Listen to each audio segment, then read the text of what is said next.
Honorable members, there is the agenda on the screen there. Can I check if you are moving for the adoption of that agenda?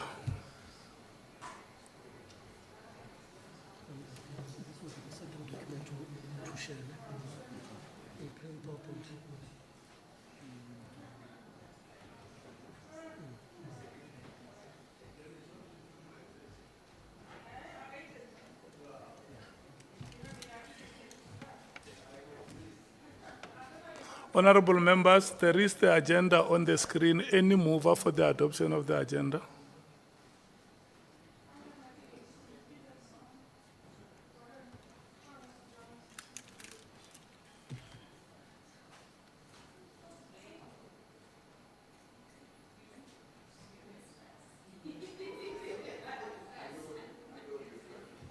Honorable Sangoni. Chair, can we please, I'm seeking clarity, Chairperson, on the agenda. That point number 2, legal opinion, Honorable Souls. Can we be clarified what that is, Chair? I'm raising it because in the last meeting where we were having a discussion about legal opinions, I think we had, as the African National Congress, indicated our discomfort with legal opinions that are either coming from parties or, I don't know, in this case, from individual members. So could we just have clarity on what that is, Chair? My understanding of what Honorable Souls had been asked to do was to make, not only Honorable Souls, but all parties to make inputs on the legal opinion from Parliament if they chose to, which I would think then we would just get a report of that if necessary, but not to have a standalone item, which is Honorable Souls' legal opinion. Thank you, Chair. Yeah, it is not Honorable Saul's legal opinion. Honorable Sauls had made a submission to the Parliament legal section. And so the legal section of Parliament will give a feedback on the consideration they made. Eh?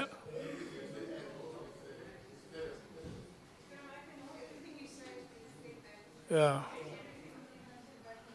The people who are dealing with ICT in Parliament, there must be an authority on matters like this.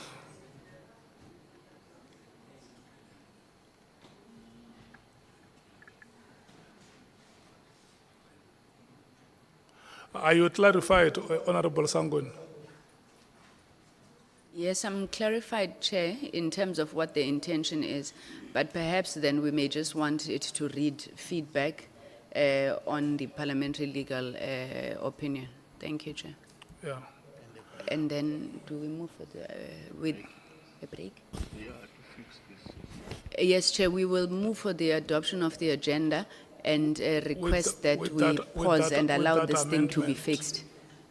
It's Mhlungu, Chair. Okay. Honorable Bredenbach.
Good afternoon, Chairperson, honorable members, and to my colleagues as well. No, what I'm saying, Chairperson, is that the opinion which Chairperson is making reference to was sent to Bonani last week, so members should have it.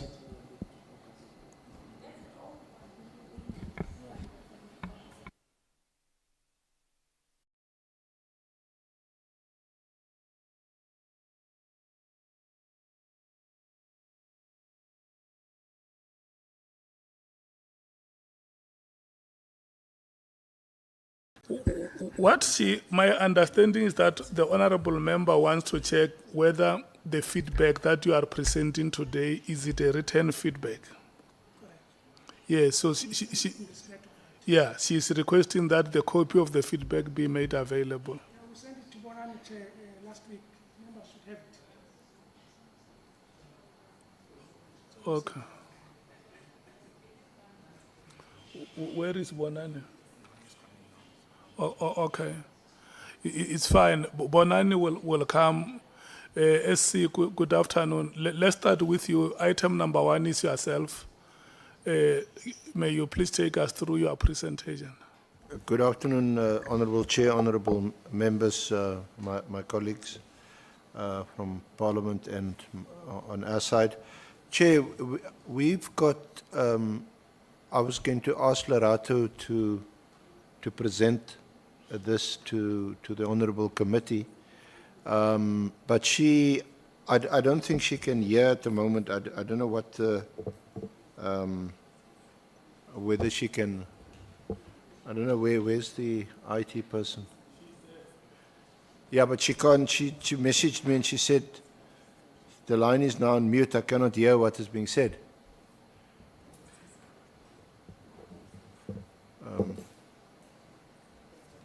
She says she can't hear.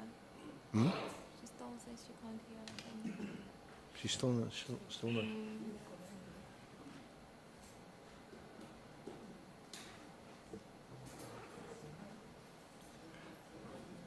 It's on now. She can hear. Is it on now? Okay.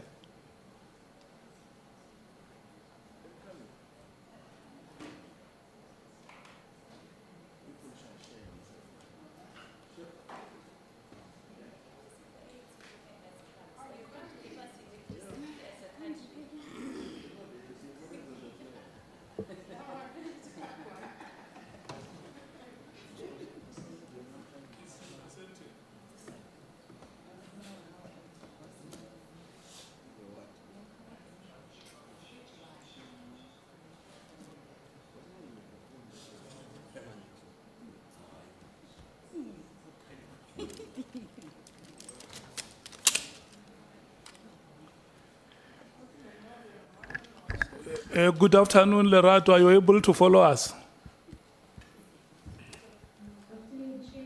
Thank you so much. We have just shared the hosting rights with you. You may proceed. Thank you so much. Thank you very much, Chair. If you can just give me a minute, let me see if I can share my screen.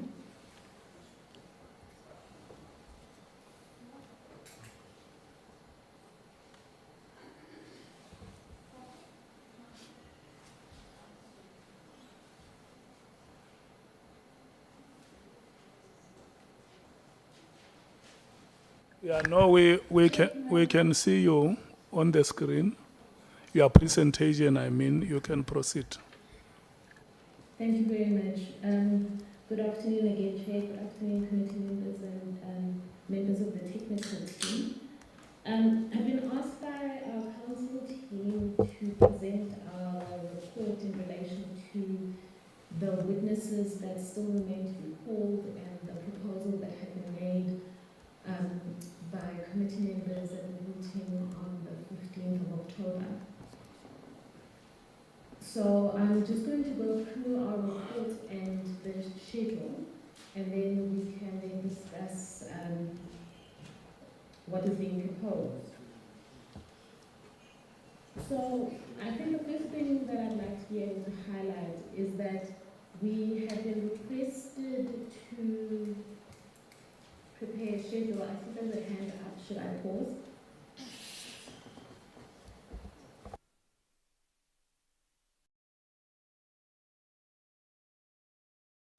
Honorable Scosa, just hold Advocate Zikalala. Let's hear Honorable Scosana. Thank you, Chair, and my thousand apology to Zikalala. Chair, I think we are being ambushed about this hybrid meeting.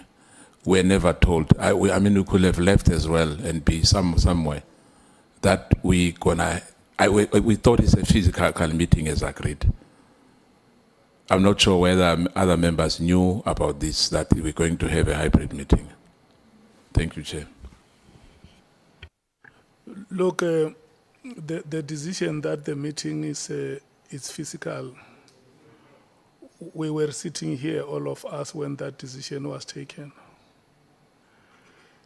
And it was not even proposed by the chair that the meeting must be physical. The proposal came from the floor, it came from yourselves on the ground. And I checked around with everybody, all of you said we are fine 1 o'clock. But you know, when we arrive here, for the meeting to succeed, if members come here and say, can we accommodate this and that? It's an inconvenience that as and when a decision is taken, we must think about it. So that we don't put the chair in a difficult position. I did a round yesterday asking everybody, and all of you said, no, let's go physical. And then some 30 minutes before the meeting starts, members come here and say, can we do this, can we do that? You are very right, Honorable Skosana. When you take a decision, please live by your decision. We don't have to be explaining things like this.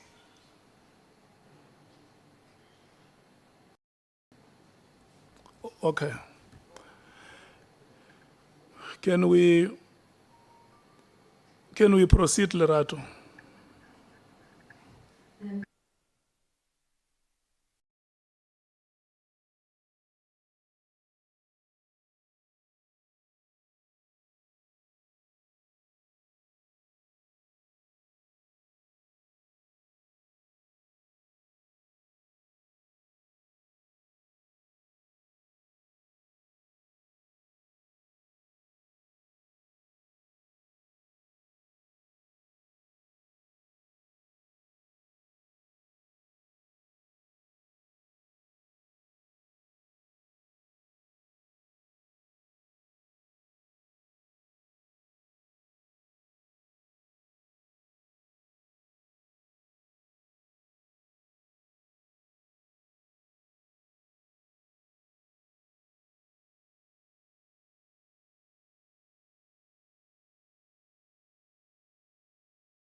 Just stop the advocate Sigala. Let's hear Honorable Kosana. Thank you, Chair. I think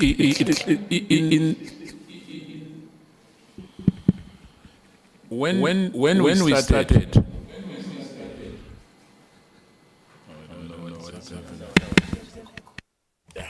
Hello? Yes.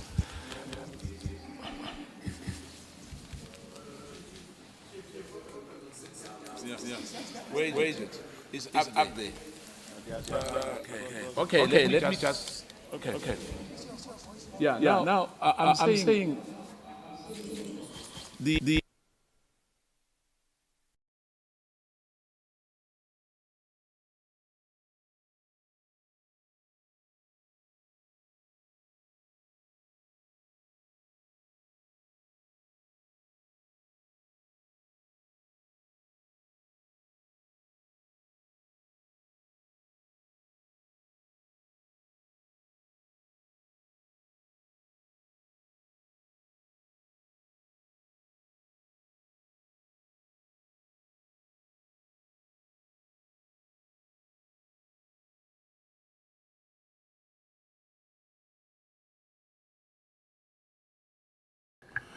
Let me just help you, honorable members. Remember, you have said that as a committee, you will decide on the witnesses that you want them to appear before you. But not only decide even the sequence. So what she's doing now, she's making a presentation to say, from the witnesses that have appeared to you, it emerges before us as a legal team that it will be important for the following witnesses to appear before you. If you check number one, he says General Khumalo. That one is very clear, for sure it's without question. And number two, she says Cedric Ndabinde is a witness we have agreed on the name. And number three, she says the CFO, Timpane. And number four, she says the person who is the head of procurement. That is General Nhlanhla. And then she will go down the list. And then that is the first category of the witnesses that will have to appear before you. And then she will come and say, we have this second category. This is a category of witnesses that we think if the committee deems it, they can only write written responses if the committee agrees.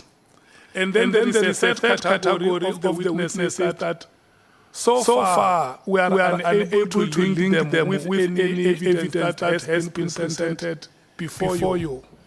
And what is your view or your decision as the committee on this category of witnesses? Can we allow her to? I think that is the understanding that we must establish, so that when we come to discuss, we know that the list in green is the list that the committee must prioritize.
proceed.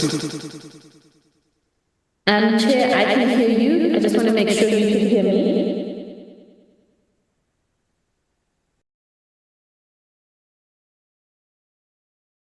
Charlie, you disrupted our meeting.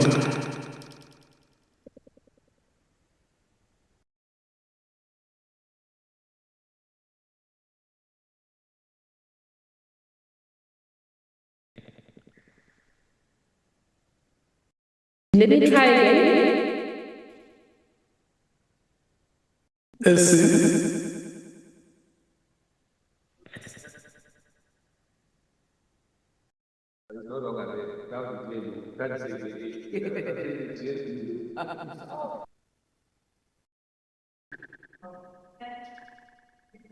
Honourable Chair, honourable members, if there's a technical difficulty,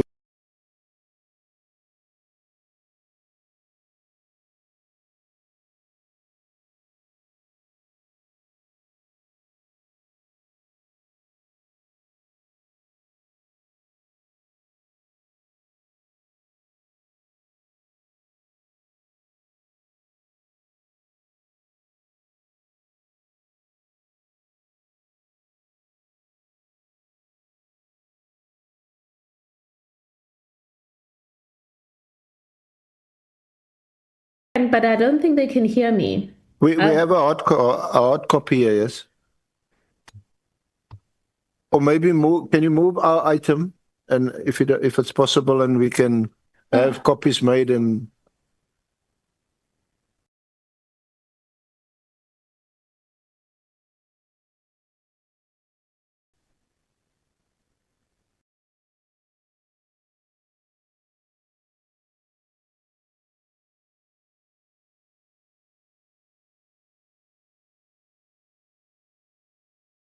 Fine, let's allow Andy to present the legal opinion. she can hear. Chair, apparently Lerato can hear, and she'll move it as a speak. Scott. Just to Okay, she can hear recap, us. Yes. Advocate Zigalala, are you Honourable there? Chairperson and honourable Yes. members, given the Okay, no, short it's time fine. available to So you want to accommodate, present SC? a fairly long list of witnesses. We've had to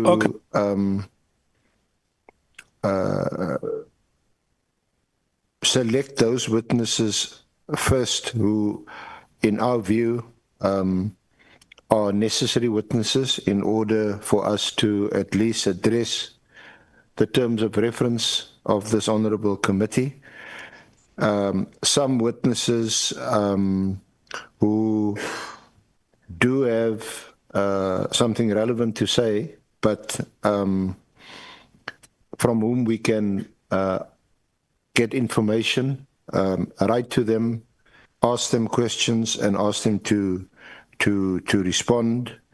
And there's some other witnesses we of the view are not either necessary or that there's a need for them to give us information because we have sufficient, or the committee has sufficient information before it.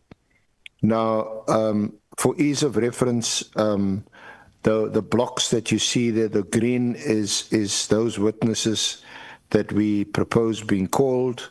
The yellow block is the witnesses who should be called, but who's either unavailable and whose further dates are not available. There's some witnesses indicated by the blue block who's required to give some limited evidence and who we suggest can give us written responses. And there's some witnesses whose relevance at this stage is unclear and should either be considered for if there is going to be another phase, then we could do so. We kicked off with Lerato, if you can just move to Khumalo. It's obviously an important and a key witness, the project leader of the PKTT, but we understand that he is going to be called by the Commission probably from next week and give evidence for 2 to 3 weeks. We're also not sure about his medical condition. Lieutenant General Sentumele, that's with the dockets, who received an instruction from Lieutenant General Khumalo to move the dockets. We submit it that evidence is not strictly necessary. In Kabinde, the name has cropped up repeatedly, is an important witness, and we've proposed calling Kabinde on 13 and 14 November. Major General Rabi is in the National Commissioner's office, and who's the one, certainly according to General Sabia, who drafted the letter of 12 January, and the subsequent letter of 4 February, giving effect to the instructions or directive of the minister. There too, we don't feel it's strictly necessary to call Major General Rabi. We can ask him about it. Brigadier Letoko, who's in communications, Sabia relies on an email received from Brigadier Letoko, which he says is the same thing as receiving an instruction from the National Commissioner to give effect to the directives. Lieutenant General Puleng Dipani, we regard as an important witness, dealing with the finances in SAPS and the budgets. We've proposed 27, 28 November, that's if those days are available.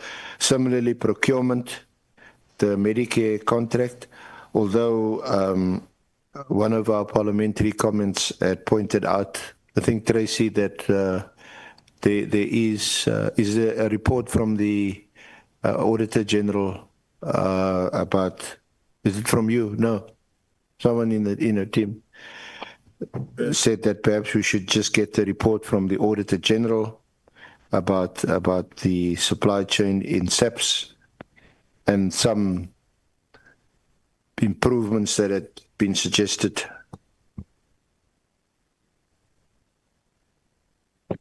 Thank you, Chair. Once again, when they prepare this thing, when you say General Sibula, it's correct. There's only one general, it's the National Commissioner. They must say it is Lieutenant General Sibula or Major General Sibula, as they've done with others.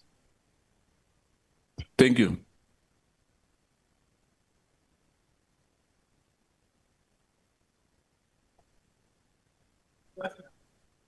Yeah. So is Lieutenant General Sibula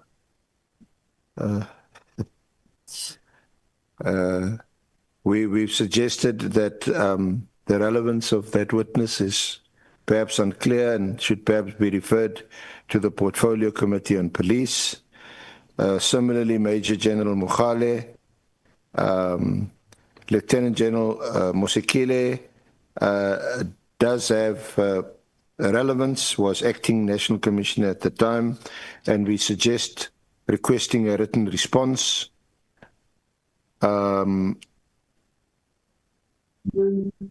Brigadier Kuneni is the investigating officer in the cases that have been brought, and where search and seizure warrants were obtained on the basis of Brigadier Kuneni's affidavit.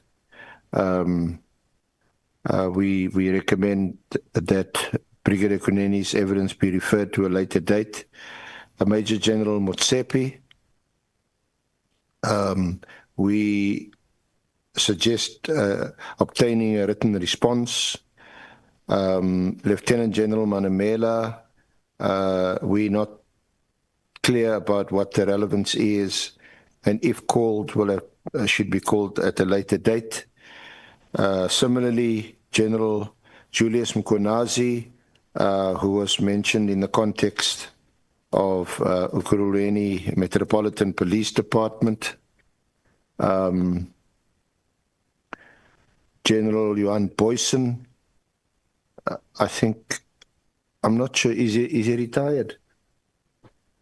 I think he's retired, but I think the relevance of his evidence would have related to the Cato Manor, the Cato Manor squad that was disbanded. I'm not sure whether it was disbanded immediately or over a period of time. So that evidence can also be deferred. Major General Wally Roda, I think he of Pala Pala fame, similarly. The Inspector General of Intelligence, it's not recorded here because, Honourable Chair, Honourable Members, I'd received a call just before coming here from Council, instructed now to act for the IG. And she told me that he's not refusing to testify, but because he's under suspension, he doesn't feel he should. I held a different view. I said, for the reason that he's under suspension, yes. That is a separate matter on the agenda. Oh, Yeah, it's there on item number 3. okay. You will come and present it separate. Okay. Thank you. But an important witness, nevertheless, on our list, Mr. Brown Mkhwanazi, I think obviously an important witness that we need to call. The status of Usumuzi, Yeah, Nhlanhla. I think what you should do with there must be consistency in your coding. Brown Mkhwanazi must be, is it gold or what? Yeah, it can't be green. Important witness is gold. Do you see it at number? I think green is the witnesses to be called. No, but do you see what number 19 is? Yeah, but we've got under the gold is proposed witnesses should be called, but it's either unavailable and or further date for evidence not available. We'll have to subpoena him to come and give evidence. Okay. I'm not sure, the expert on authority of the minister. I don't think it's necessary. That's a legal argument. Mr. Paul O'Sullivan, Lieutenant Mkhwanazi makes allegations against the witness, not immediately relevant or to be called. Similarly, Mr. Richard Mhluli has actually requested us to call him, but we can't accommodate him. Lieutenant Godfrey Labia, who's retired, head of the Walks, would be a very interesting witness, but we feel not strictly necessary at this stage. And similarly, Mr. Haas, whose name is cropped up in relation to former Minister Nkunu. So these are the dates, proposed witness hearing schedule, Honourable Chair. On the 12th of November, that we call Lieutenant General Mkhwanazi at the request of the committee in relation to the allegation made against former Minister Kele, which was withdrawn, so that he could explain that and also face any further questions. And just to add, his a charge has also now been laid against Lt Gen Mkhwanazi by Honourable Adams. He's quite happy to appear before the committee to explain himself. There is a former IGI witness that has been recommended to us by General Mkhwanazi. We propose calling that witness on the same day. It's a crime intelligence witness. What is the name? We don't have a name.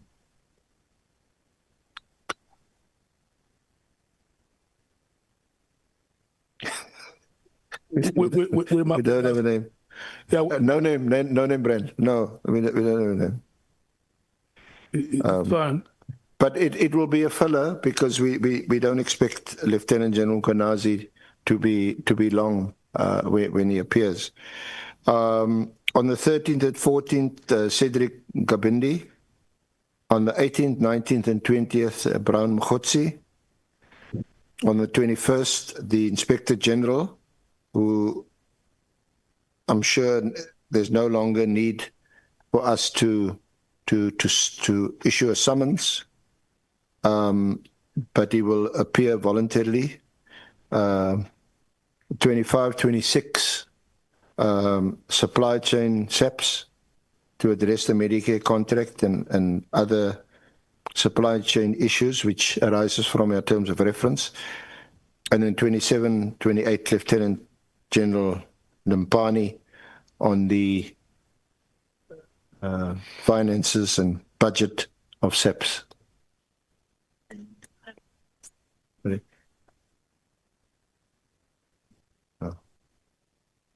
Thank you, Chair.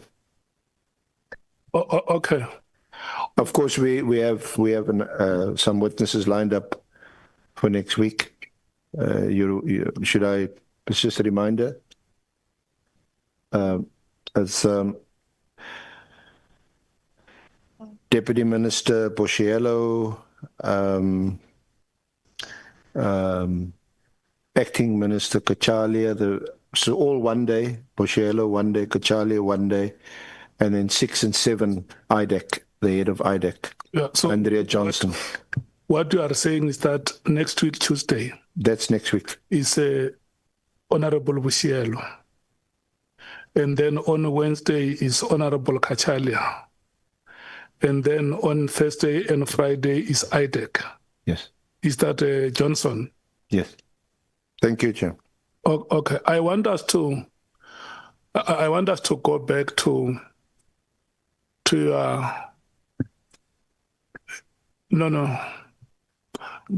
prioritization of witnesses. Yeah.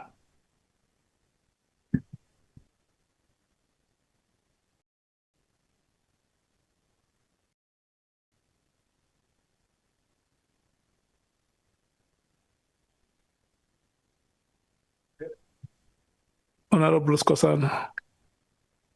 I'm not sure, Chair. I'm thinking that now, because next week there's a scheduling for the Deputy Minister and the Acting Minister and IDEC boss, my proposal would be on that before you go in here, that because we had the Deputy Minister yesterday, I think we're going to get the same thing from the Deputy Minister, Dr. Bushielo. Don't you think perhaps, as members, I'm not sure whether they will agree on that, to say maybe a written statement as well. And the minister, the acting minister, we're not going to get anything from the acting minister. He's got 2 months or 3 months, I don't know. But from where I'm sitting, I don't know from other members. But my proposal would be, I don't think, unless we can reschedule and get other witnesses, just to save time as well. That would be my proposal. That the 2 members, the Deputy Minister, Dr. Bushielo, and the Acting Minister, Kachalia, I don't think it's necessary, Chair. From where I'm sitting, we're going to ask the same question we asked the other witnesses. Thank you, Chair. No, I heard you, Honorable Member. I want us to be systematic in the manner in which we discuss the matters. I'm going to rotate and check whether the prioritization of the witnesses that is being presented here. First, if you agree with it. And then once you agree with it or you make additions, we can then come to prioritize dates.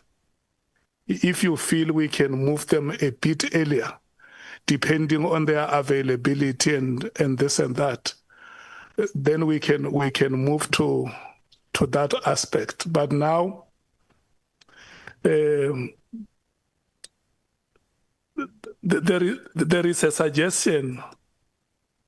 I don't know how we're going to do it. SC, if it was going to be possible for us to have a blank page on the screen and write them in the order in which you are proposing. To say number one, you propose General Khumalo. Number two, you are proposing Cedric Nkabinde, isn't it? That is the way, Honorable Sangon. Thank you very much, Chair. Chair, let's really appreciate your commitment to consulting. But I wanted to say, Chair, I thought that you just wanted us to agree on whether we accept the recommendations in terms of prioritization. But I think the issue of scheduling, really, Chair, that one we can leave to yourselves. Yeah. But if we just agree that we agree that this lot must be written responses, these ones must come, and then these ones irrelevant. That's exactly what I want to check with yourselves. Thank you, Chair. You know what I want to ascertain from you members is that if there is any one of you who feels that, for instance, there is a witness who is written in category B for written response, and you strongly feel that the witness must appear before the committee. That is why, if it was possible, Bonani, is to have one column where you have all the names that are being suggested as important witnesses, and check if the committee are the copies. Yeah, just circulate those copies amongst the members so that when we discuss with them having physical copies. I think this is the advantage of having physical copies. Members, maybe before I rotate, let's do this. A presentation has been made here, and there are witnesses that have been suggested in 3 or 4 categories. Category 1 is the category of those witnesses that are important. And the SC feels that consultations must start with those witnesses immediately. And category 2 is a category of those witnesses that the SC and the legal team feel we can source written responses from them. And category 3 is a category of witnesses whom they feel that they have not the testimonies that have been given before the committee have not directly linked them. And category 4 is a category of witnesses that are important but may not be immediately available. For instance, General Khumalo is one important witness, but due to other circumstances, he may not be immediately available. We all want to have Mr. Mathale here. He may not be immediately available because there is a procedure which we may have to follow to get him to come here. So those are the 4 categories that are being presented by by the SC here. So when we go into discussions, what I will want to hear from you, from yourselves, Honorable Sangon, like you suggested, whether you agree with the categorization of the names or there are suggestions that you may want to make to say, no, SC, we feel that witness so and so was not supposed to be in this category. How about if we bring this witness to category A or B for the following reasons? Is it very clear, honorable members?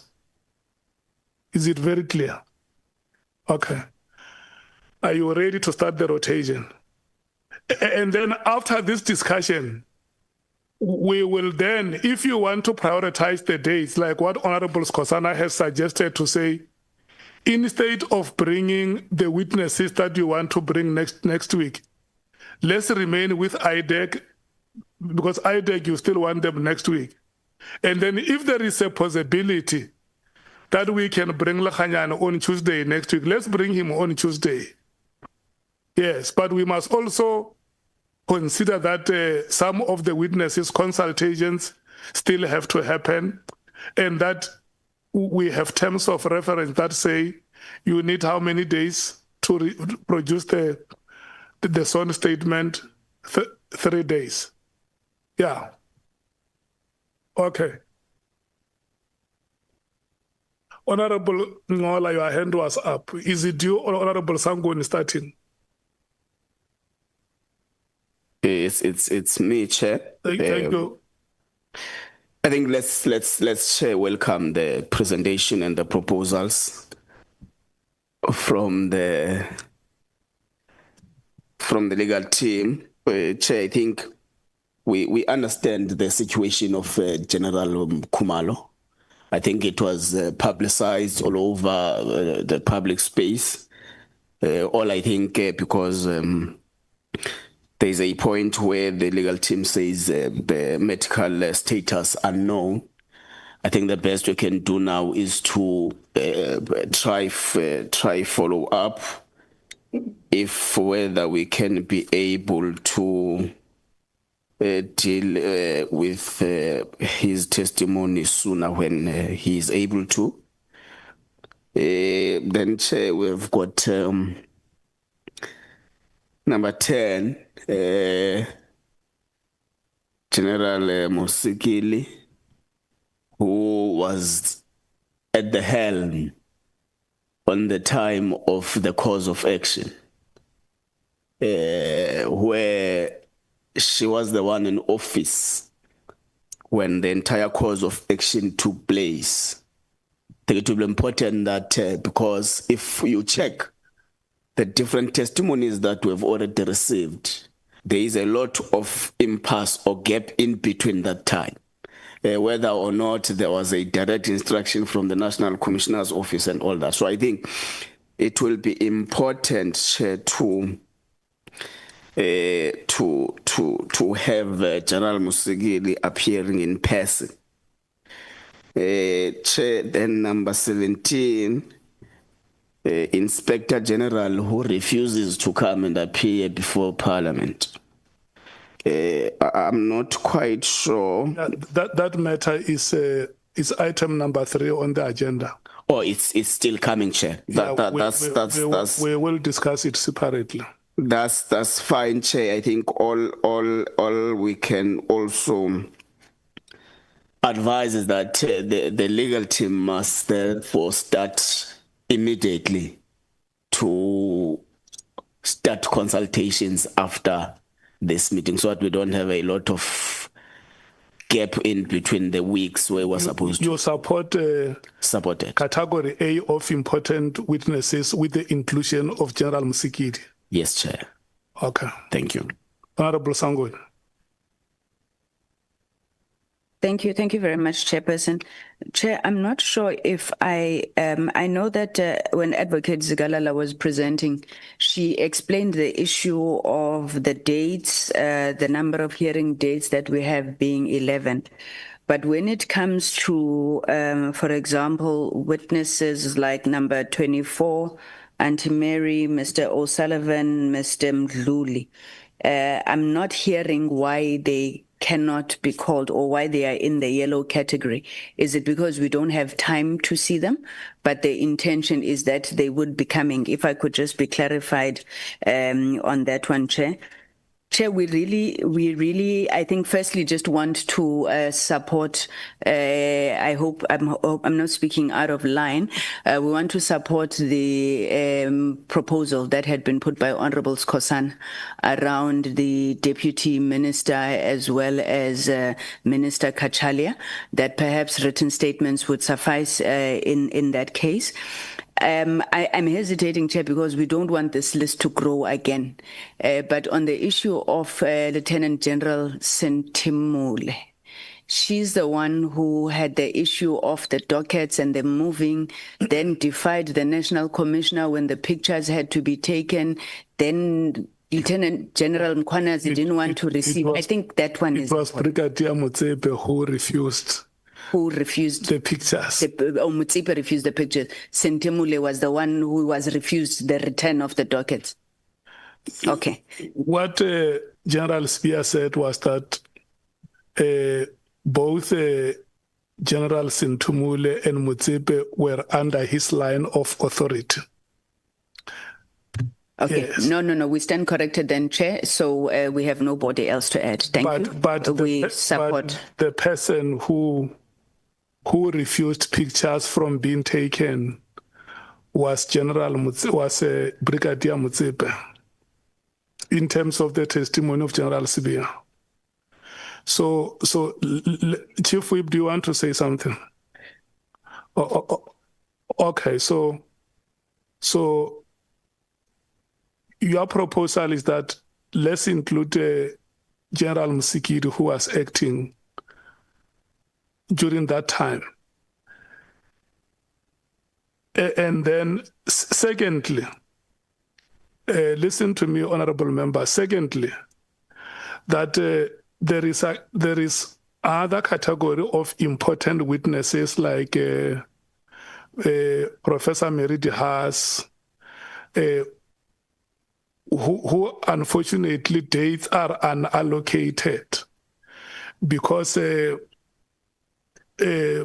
the mandate of the committee ends on 28th November. And what the senior counsel is afraid to say is that we want to bring those witnesses before you, but we can't allocate them dates after 28 November. It's a matter which yourselves as a committee must then make a decision about, to say they are the following witnesses, but they fall outside your allocated time frame. So that is a decision the committee must make. They consulted me. I said, work up to 28 November. And the rest of the days after November, the committee is the one that must decide. If the committee makes a decision, then they will come back with a revised proposal to you to say, now we have allocated these people, these witnesses' dates. Is it very clear, honorable members? Okay. Honorable Skhosana. Thank you, Chair. I just want to differ a bit with the witness, the acting National Commissioner at that time. What I want you to do, start by indicating those you agree with, so that it will help us. One, we now accepted that General Khumalo won't be able for now. Now, I would propose that we have on his slot Mr. Mkhwanazi, on the slot of General Khumalo. Number two, I agree with the Lieutenant Sentimule as well. I agree that perhaps he can have a written statement. She can have a written statement. And three, Mr. Nkabinde, we agree that Mr. Kabinde can come before us. General Rabi, we agree that General Rabi can have a written response. Brigadier Token, number 5, written response as well. Number 6, my colleague can take over. Nombalo? Okay. He says, I must talk to Bega. Number 6, General, the CFO. As well, I think I've seen 2 days, 28, 27, 28. I think we can have 1 day on that. Like we had with the deputy minister. I don't think we need 2 days on this matter because I think it's more of the Media 24 issue unless there's other issues. If it's one matter of the 360 million, I think we can deal that with you, Chair, yesterday. We started at 11 and we were able to finish in time. You must, Number 7. You must also include the funding of the PKTT on that one. Oh, okay. Oh, okay. Maybe in that thing. But I wanted to bring a cat Mathale. I mean, what's her name? Mathale. You know, in the picture here, where there's a written response. I'm not sure whether the members will agree. For instance, before I finish here, Chair, where we said Lieutenant Sentumele can write a written response.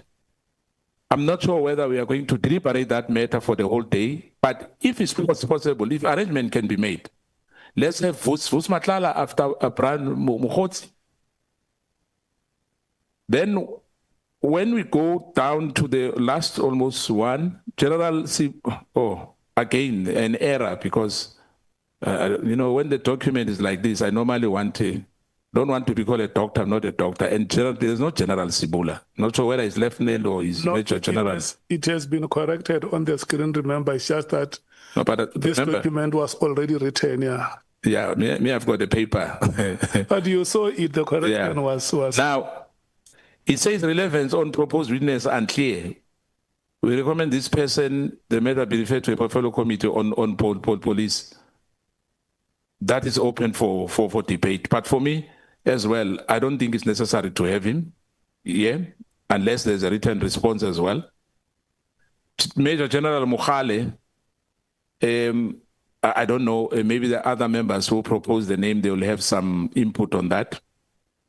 Lieutenant Musikili, as I said earlier, I think because he was enacting at that time, she was enacting at that time, I think as well she can have a written response. I don't think there's much which we are going to get from her. Brigadier Gunene, as well, I'm not sure about Brigadier Gunene's role. I'll jump that one. Major General Mutsipe, a written response as well.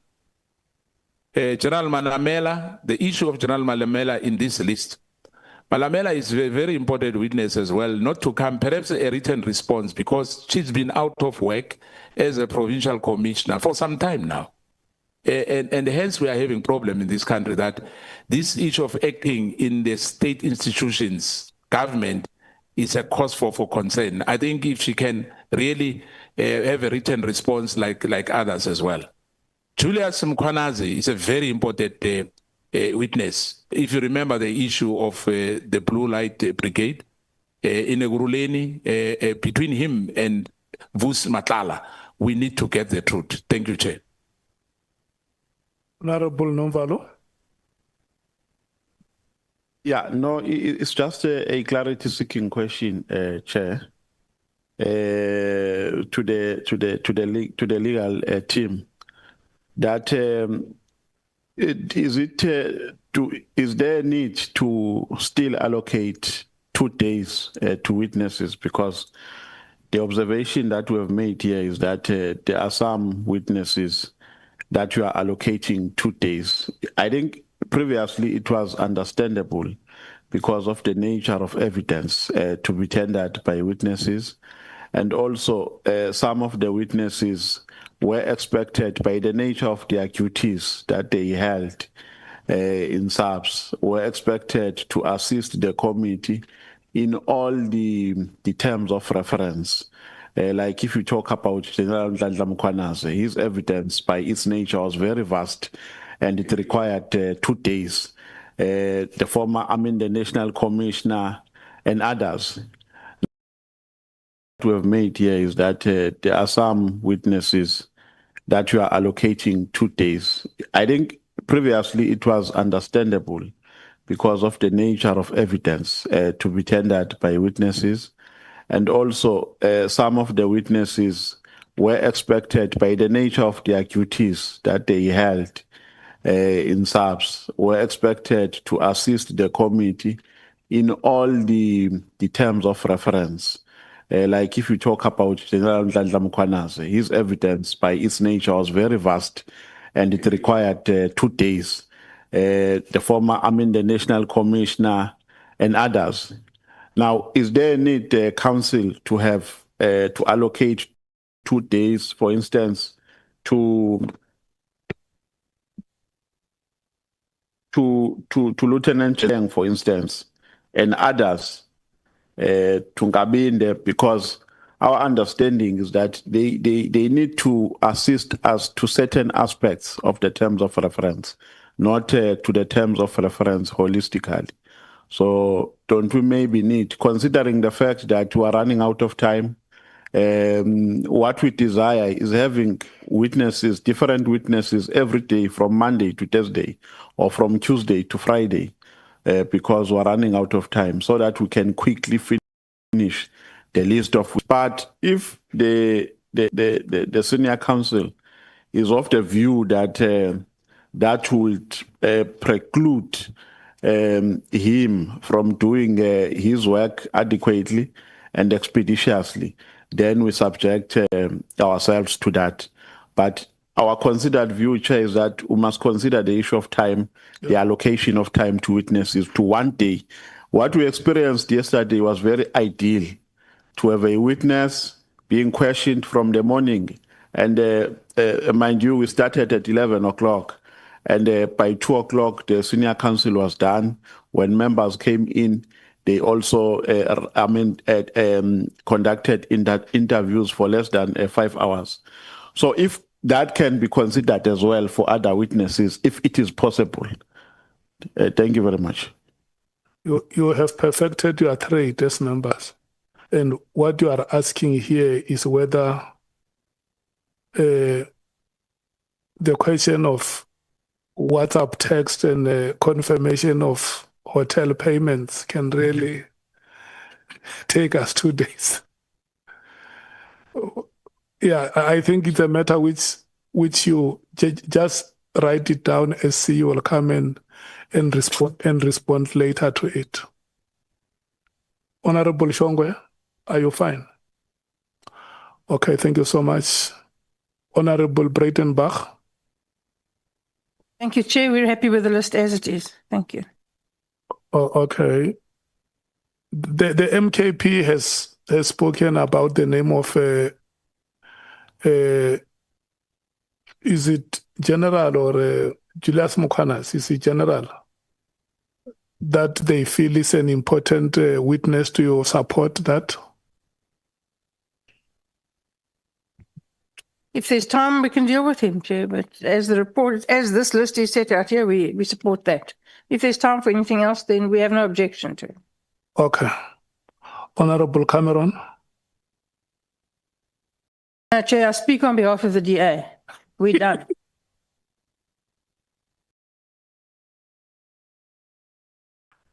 I promised I wouldn't, Chair. Okay, thank you. No, I'm happy, Chair, 100%. Honorable Mathale. Thank you, Chair. And I don't have my glasses and my eyesight is so bad. So let's go. Just on Lieutenant General Khumalo, do we have we gotten a response that he's unwell and we do not know when he will make himself available? Or is it that we just don't know?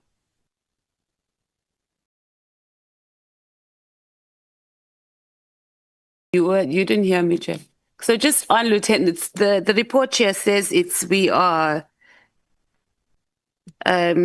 his medical status is unknown. So we're not necessarily saying we want to know what the medical status is, but do we have a response from him saying that we don't know when he's going to be medically available to appear? Those are two different issues. What they are saying is that he is an important witness. His availability or his appearance before the committee will depend on the day he's available. So he hasn't told us. We're just assuming that because his medical condition is unknown, we haven't engaged him yet on when he will be available. That's what I'm trying to determine. Because it's written weirdly. It says medical status unknown. Okay.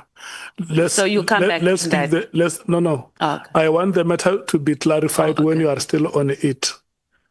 SC, the matter of General Khumalo. We can't say with certainty what his medical condition is, but he is currently a witness under oath before the commission. So as soon as he is medically fit or fit to appear as a witness, we were advised that he'll be testifying before the commission, Okay. and he'll be there for a few weeks, certainly beyond the period. I think what you should say is that we have come before you as the committee to approve, and once you have approved, we will come and report back to you when is he available. Is that adequate?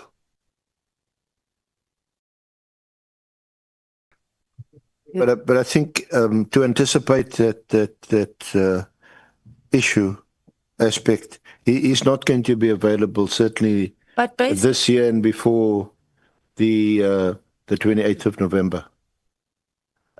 Okay, Chair, what I'm trying to determine is that have we gotten that from him?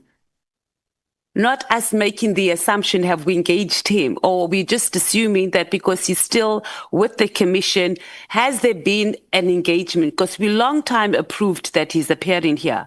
So has there been engagement with him and he has indicated, I have a medical condition, I will get back to you? Or are we just making an assumption that he's not going to be available anytime soon?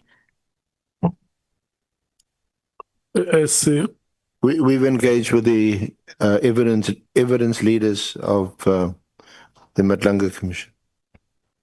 No, Honorable Mathale, please. Please. You may continue. Thank you, Chair. But that's not engagement. How are we engaging evidence?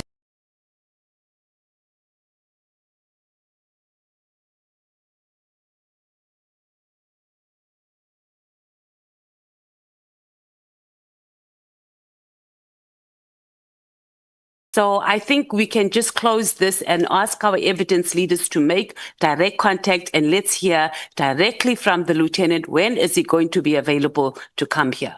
And then we must get a report like that, not our evidence leaders engaging evidence leaders on another commission. Thank you. Do you support, Honorable Mathale, that consultations must start with General Khumalo, and that the SC and the team, once consultations are done, they must schedule his appearance before the committee? Do you support that name?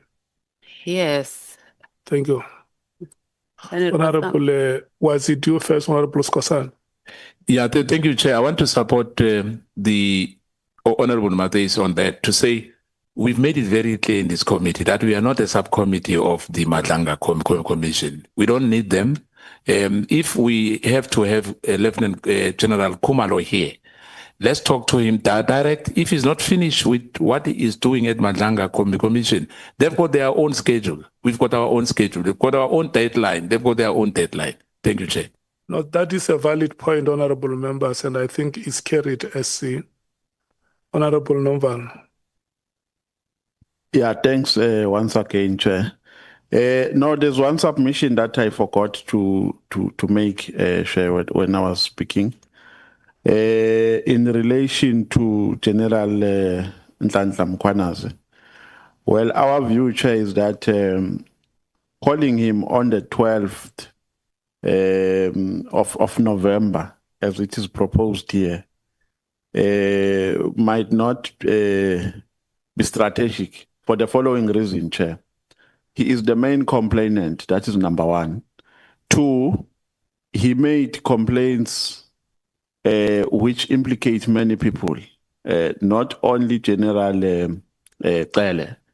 So other witnesses might come and deny what maybe he said in his founding statement. And we would need him maybe at the tail end of our interviews. Our view, Chair, is that we agree with that General Nhlanhla Mkhwanazi must come back.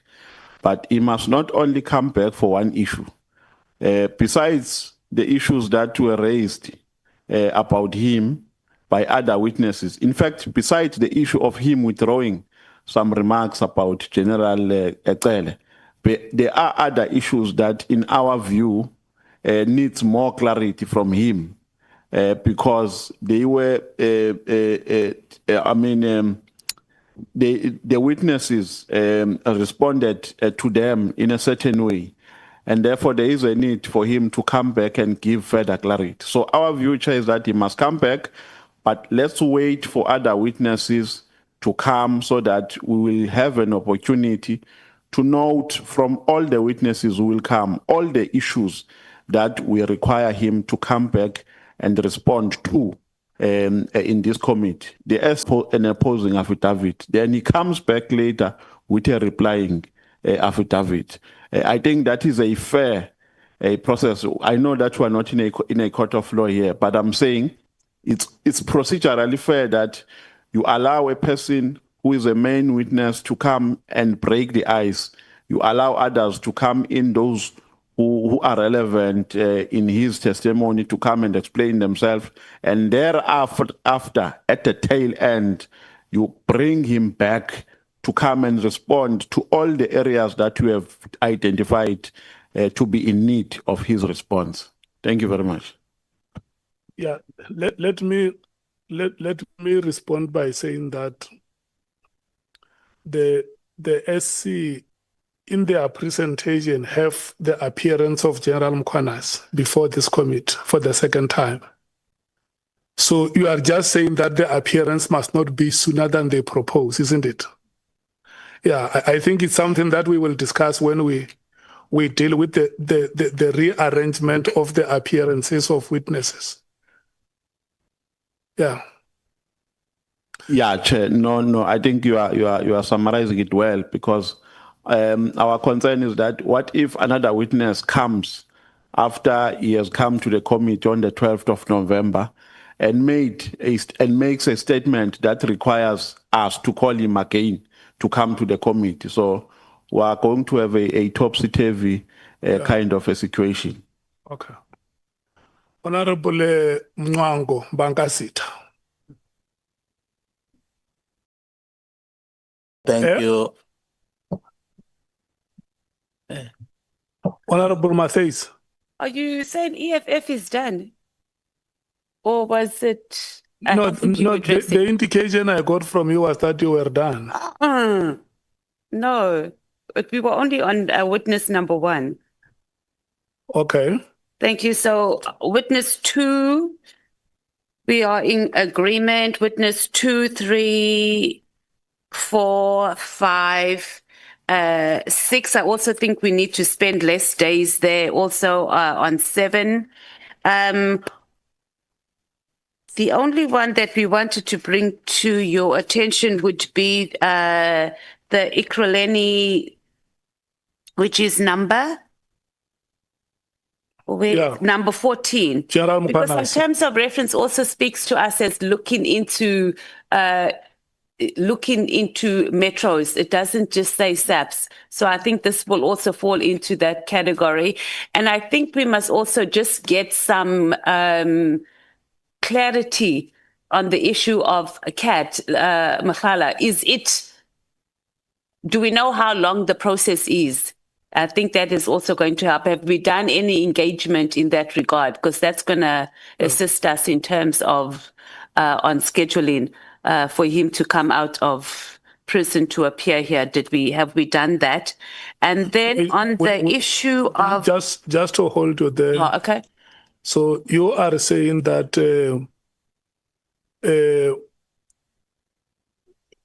Mr. Julius Mkhwanazi of Ekurhuleni and Ket Mathale must appear before the committee. Oh yes. Yes. That's the point. That's the point I wanted to hear very loudly from you. You can proceed. Okay. And then on Mathale, it's also just for us to get directive or get clarity on the process and how long the modalities they will deal with them. Okay. But the overriding principle is that he comes. Yeah, yes. But we lot agreed with that one. Then Paul O'Sullivan is a definite yes. He must be engaged almost immediately also as a priority on that list because it's not clear. It just says made some allegations against this witness. I think it was a bit more than just some allegations.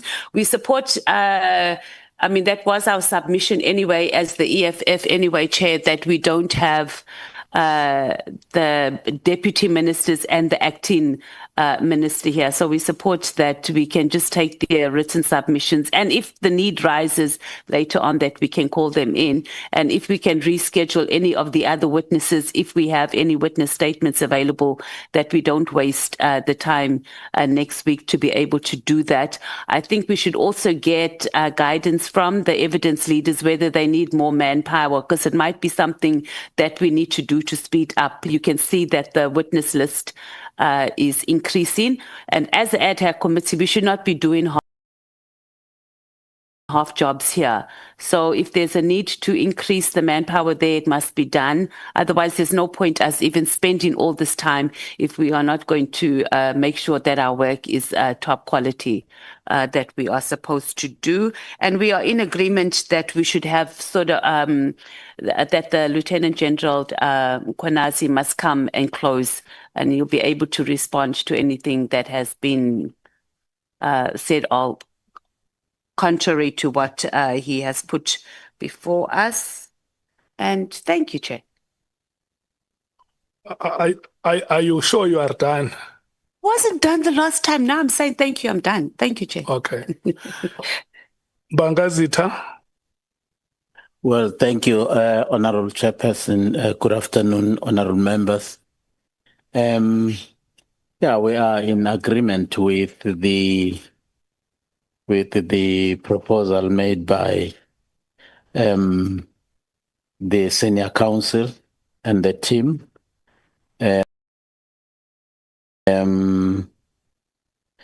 And also do agree with the proposals that have just been made by the MK, especially in relation to some of the witnesses that have been allocated 2 days. We believe that there are some, such as the Lieutenant General number 6 there, that really we don't think that 2 days will actually is warranted for that engagement. Yes, we also agree that General Mkhwanazi should actually have the second bite, and that he be the last one. He be the very last one.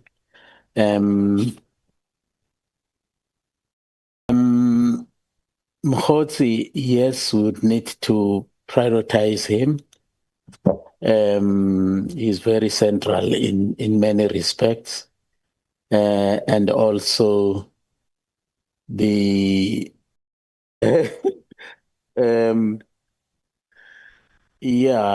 on the main, we accept the proposals that have been made. Thank you so much, Bangazitha. Honorable Sols. Well, thank you, Chair. We agree with the proposals as it is stated here, together with the input that was given by different members.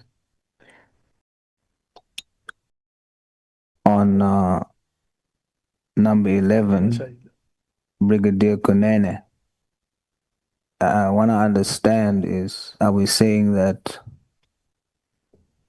there's no relevance for him to come because there's a current investigation by him.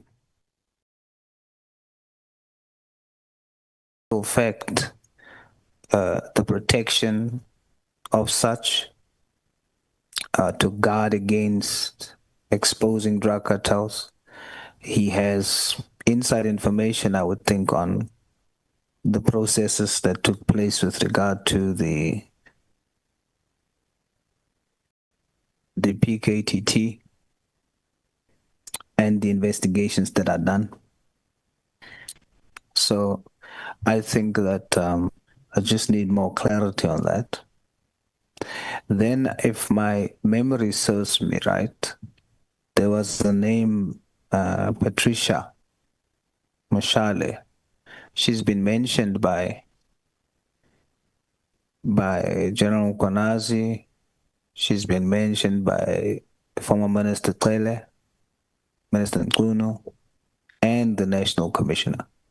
She's also said to have been in possession of classified information. So if Honorable Fadil is called, she should also be called because it's basically the same. So I want to understand why that name is also not here. But other than that, we're satisfied. I also agree with General Mkhwanazi having to come back, but at the tail end. So just clarity on those two issues, Chair, then we're satisfied. Thank you. Let's see.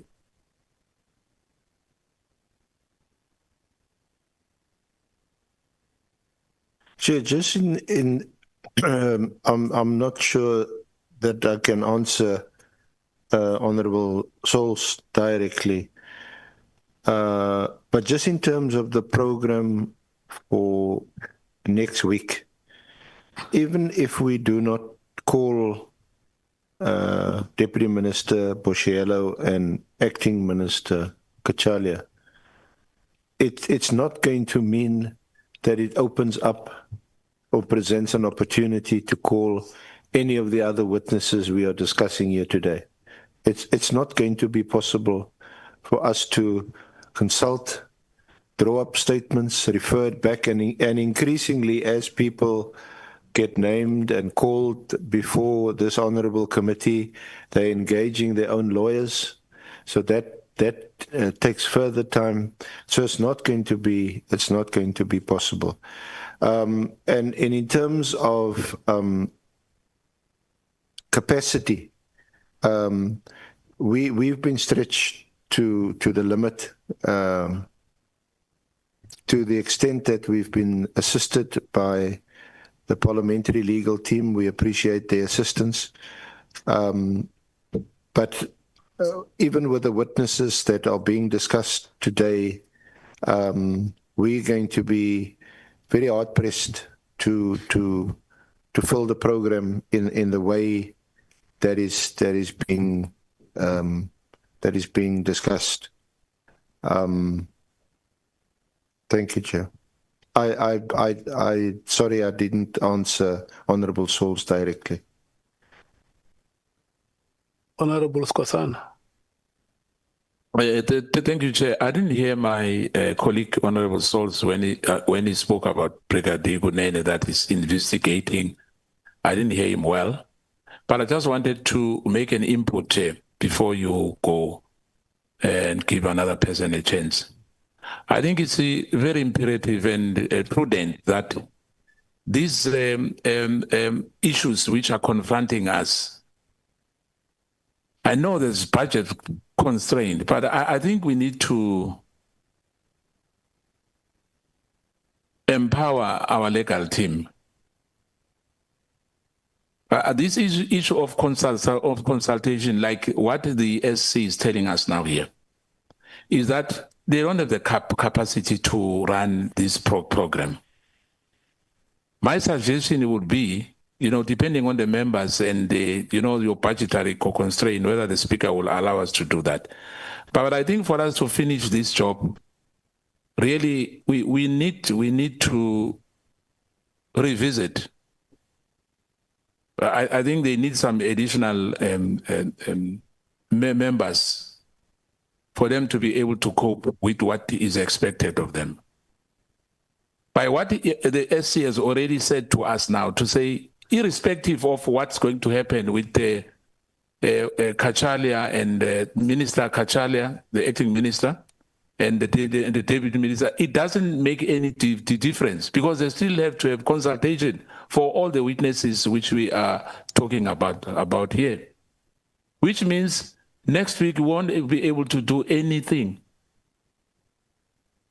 So my proposal will be, let's revisit this and perhaps have, you know, additional members to help the legal team which was appointed by Parliament. Thank you, Chair.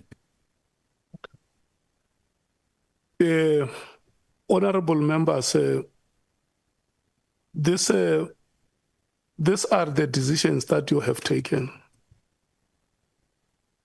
Number one is that you agree to the prioritization that has been made by the senior counsel and his team, and that you have added General Mkhwanazi from Ekurhuleni to be part of those important witnesses that must come and appear before you, and that you want Professor Mary Dihasi, you want Mr. Mathale here. Bonani shares with me now that Miss Patricia Mashale, is it Mashale or Mashale?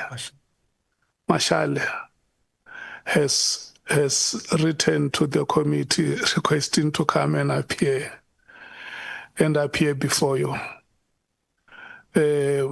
So it's a matter which you will have to look at it and make a decision. Number two, you have agreed that Honorable Wishielo and Honorable Kachalia must make written submissions. And number three is that you will want the order of appearance for next week to be revised to Tuesday, if it's possible. I did not hear you talking to it, whether it will be possible for yourselves to have certain witnesses appearing on Tuesday, if you remove the two from Tuesday and Wednesday. And then number four, there are other witnesses who, in the opinion of the committee, have been allocated more than sufficient time.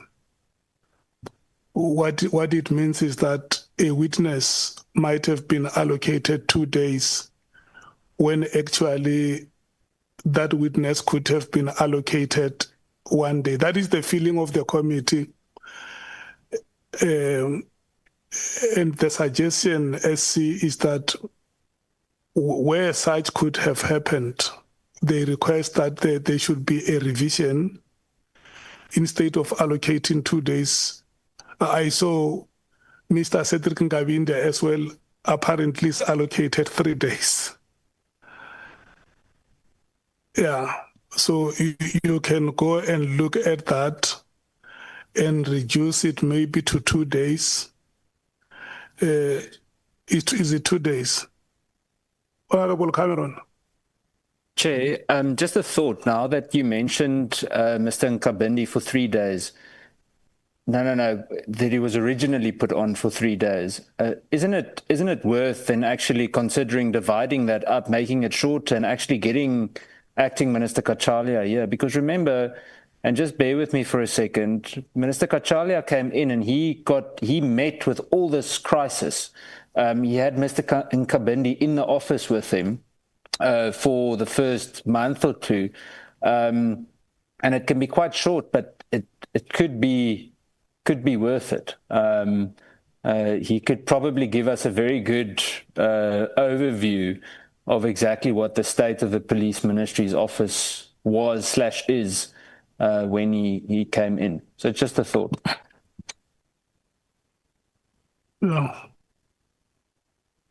Okay. I don't want us. I don't want us to deal with it like that. Chair. No. Yeah, you can't say no to me. Wait, honorable souls. No, I want us to be organized, honorable members. But Chair, I'm trying to understand your approach. It was my turn, and then the SC responded. No. She never came back. You never came back to me. I have given you a chance, all of you, to speak. Yes. And I have read the decisions that you have taken, and I now want to hand over to the senior counsel to clarify other matters that you would have raised. But before I do that, you raised a matter of Kunene. He must clarify it. But before I do that, there are two names. You have not come out very clearly on what you are saying about those names. The first name is the name that Honorable Nhlanhla has suggested, the name of General Mkhwanazi. And now Honorable Cameron is bringing the name of Minister Cachalia. So can we start with General Mkhwanazi? Are you still fine on the name of General Mkhwanazi, Honorable Nhlanhla? No, thanks, Chair. I've been convinced to withdraw, and there were some trending statements, Chair. Okay. I'm reporting officially to you. Okay, no, it's fine.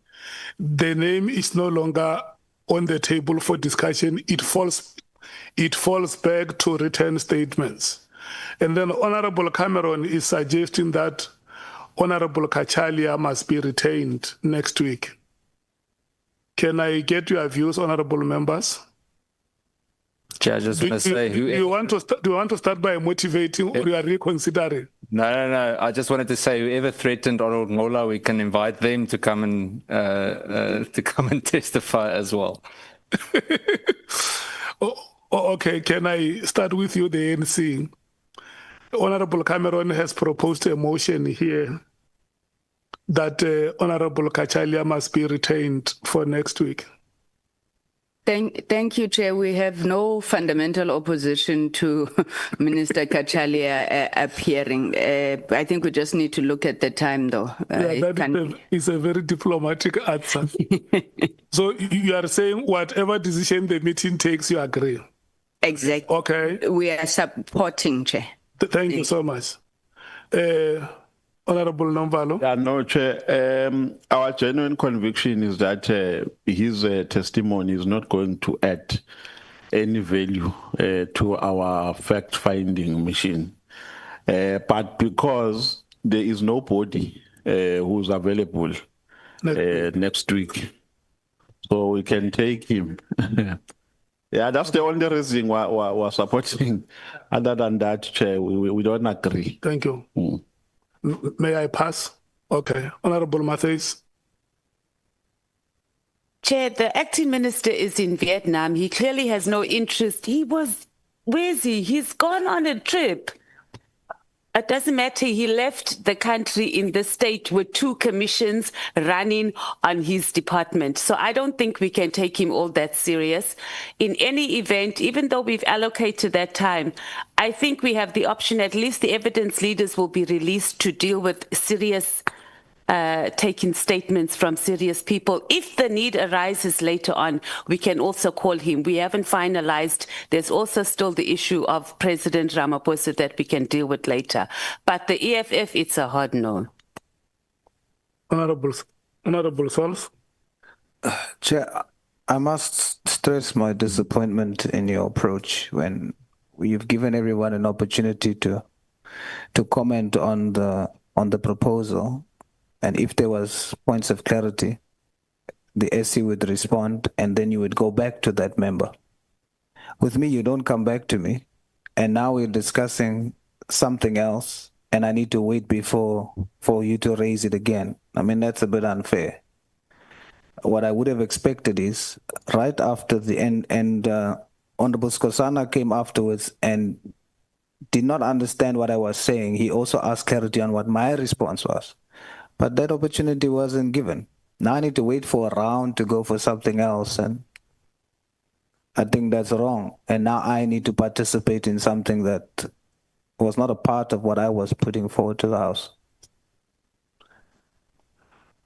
What is your view on the matter of Minister Kachalia that I reserve my view until I have my item is finished. okay?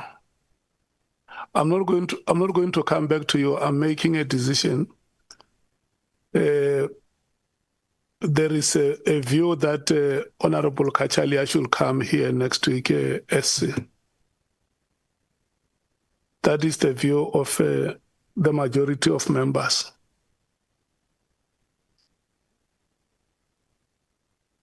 Honourable Chair, I think it's important that he should come. He's acting now in a ministry. Point of order, Chair. Point of order taken. Chair, you are continuing with an item that came after what I was doing. I'm still awaiting clarity. You rotated, you are doing a different rotation. That's wrong. No, honorable member, it is not wrong. Before I did this rotation, I announced it here that after the rotation, we are coming back to the matter of Brigadier Gunen. Unless your strongest contention is that the matter of Brigadier Gunen was supposed to have come before this one, and it will not change anything, whether it comes before or after.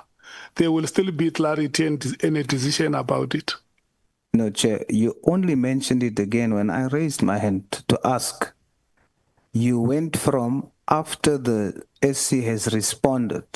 The SC said he's not responding to me directly and he apologizes for not answering me directly. You did not, instead of coming back to me and say, Honorable Source, what's your response to that?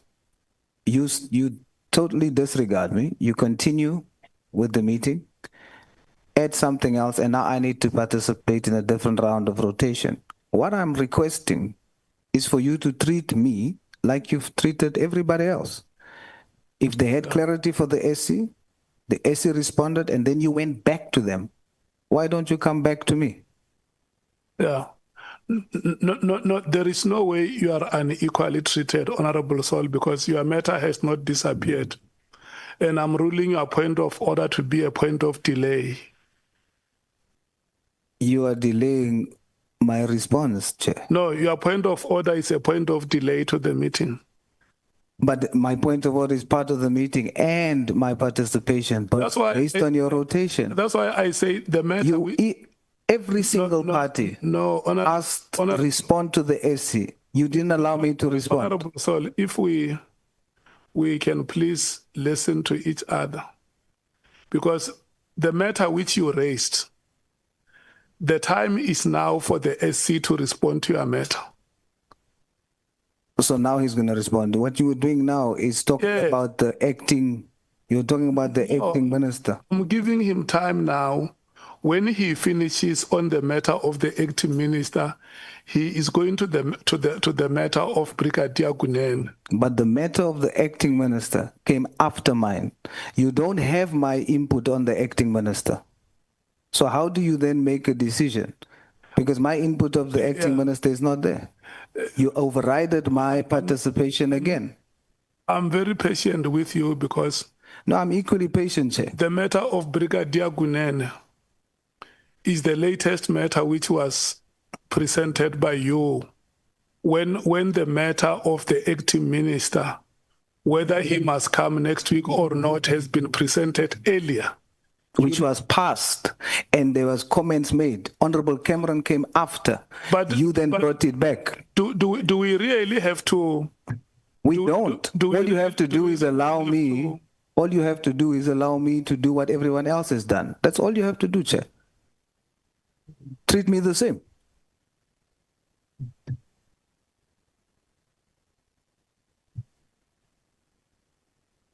SC, may you please respond to the matter of the acting minister?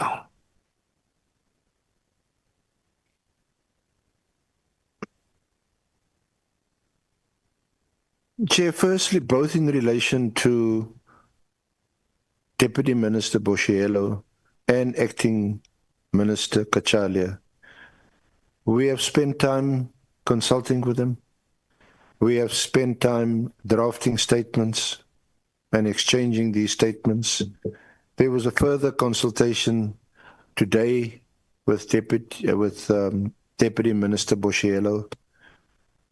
In summary, her experience is different to that of Deputy Minister Mathale. From the terms of reference that this honourable committee must address, we need to look at the systemic problems and challenges faced within SAPS, starting with the ministry. At the moment, a minister sitting with two deputy ministers. We heard from one yesterday that they didn't receive any powers and delegated any powers and authority. It's important to hear this, so that if that's the case, how is this going to be addressed in future? Has the current acting minister done so? What has he found? Has he found SAPS in disarray, as it appears to be the case? What is he doing about it? That question was posed to Deputy Minister Mathale yesterday, who seemed simply to say, well, just get into a room, have a meeting and discuss this. Is that good enough? So we could actually be assisted with the evidence from both Deputy Minister Boshielo and Acting Minister Kachalia. Only 1 day has been allocated. We're not likely to be more than 1 day for each of them.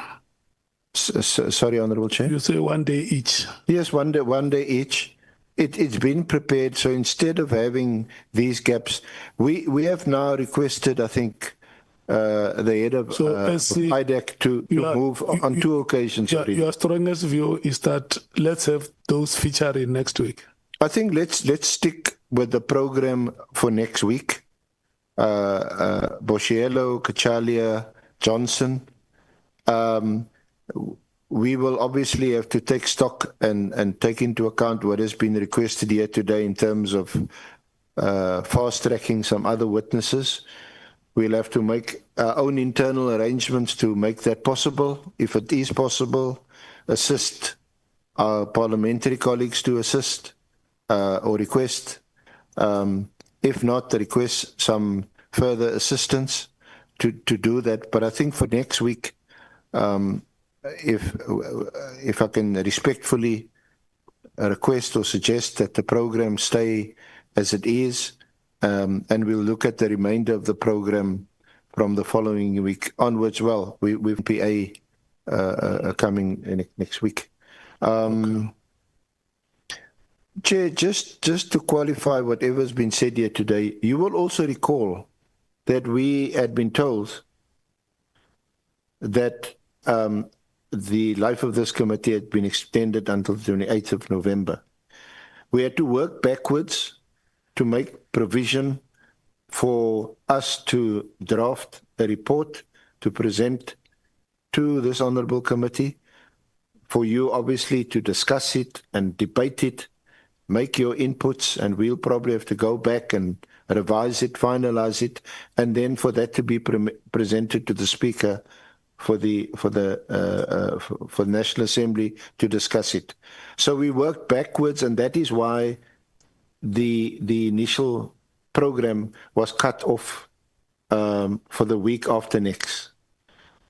Now it appears as if witnesses can now be heard right up until the 28th. It's still not what we've heard. But if that's the case, then we'll have to accommodate the witnesses in the way that has been discussed, rearrange them, and find time to consult and draft statements, Chair.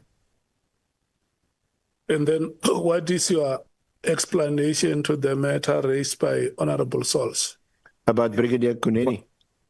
Brigadier Kuneni, is it, if I may just through you, Chair, ask Honorable Sols, is the investigating officer in the two complaints that have been brought against Minister Mkhwanazi and Mr. Kabinde, and he's the investigating officer that deposed to an affidavit when these search warrants were obtained from a judge in Gauteng in camera. If one looks at the affidavit, then Brigadier Kuneni himself relies on confirmatory affidavits of other witnesses. So Brigadier Kuneni himself is not an original witness in the matter. And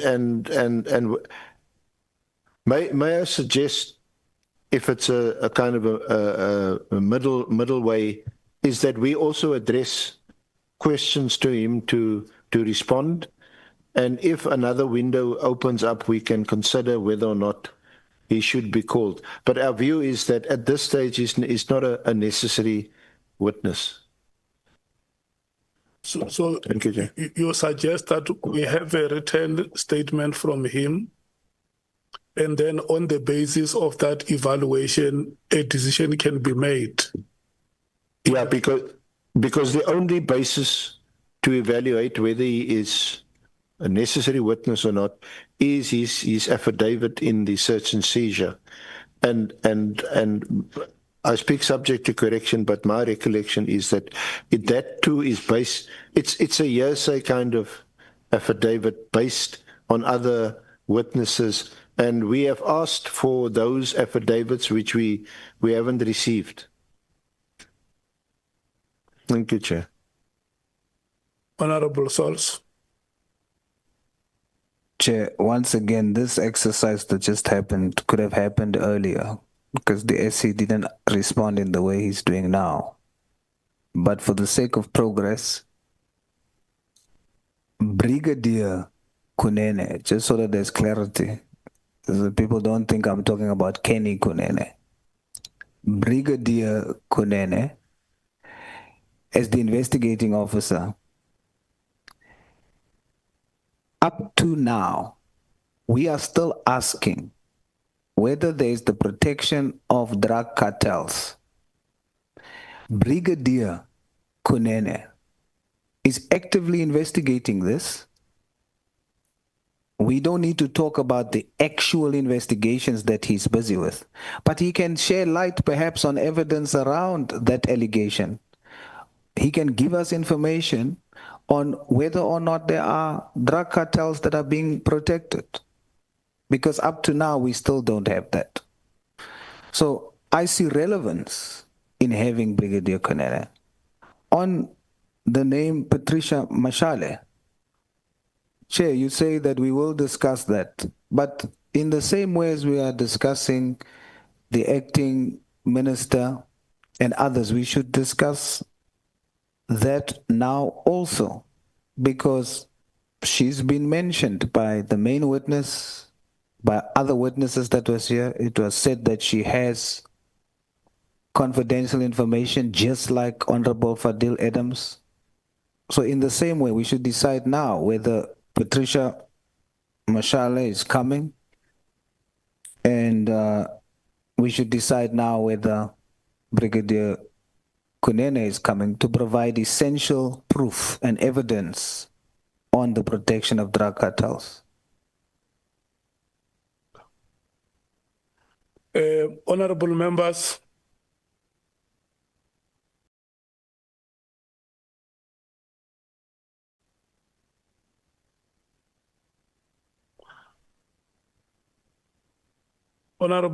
are you ready for rotation? There are two names here, Brigadier Kunene and Miss Patricia Mathale. African National Congress. What is your view on those two names? Do you want them to, the question is whether you want to them to appear before the committee, or if they must they must submit written statements.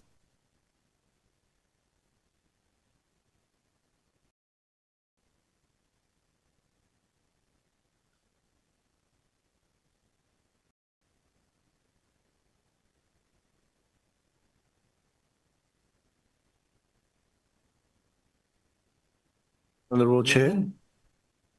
Honourable Chair.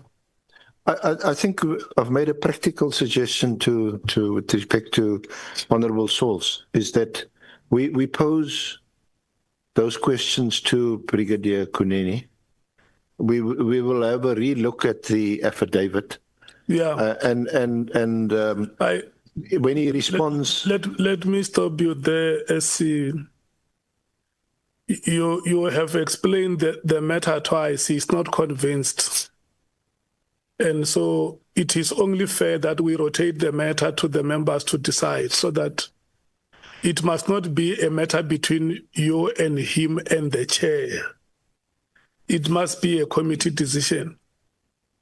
Honorable Sangon. Thank you very much, Chairperson. We support the view of the Patriotic Alliance that we call Brigadier Kunene. We do not support the committee hearing from Ms. Patricia Mathale. I think a lot of those things were things that were posted on Facebook and what, and really to be presenting that here is a bit problematic. Thank you, Chair.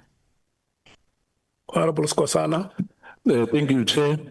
Just before I comment on that one, because remember on the list, which I thought at a later stage, but I'm looking at the time, there were names which were submitted, and I've asked on our visual meeting, like the name of Silas Shabalala, the prosecutor, is not on the list here. Dylan Perumal, which was mentioned by the minister Eqele here.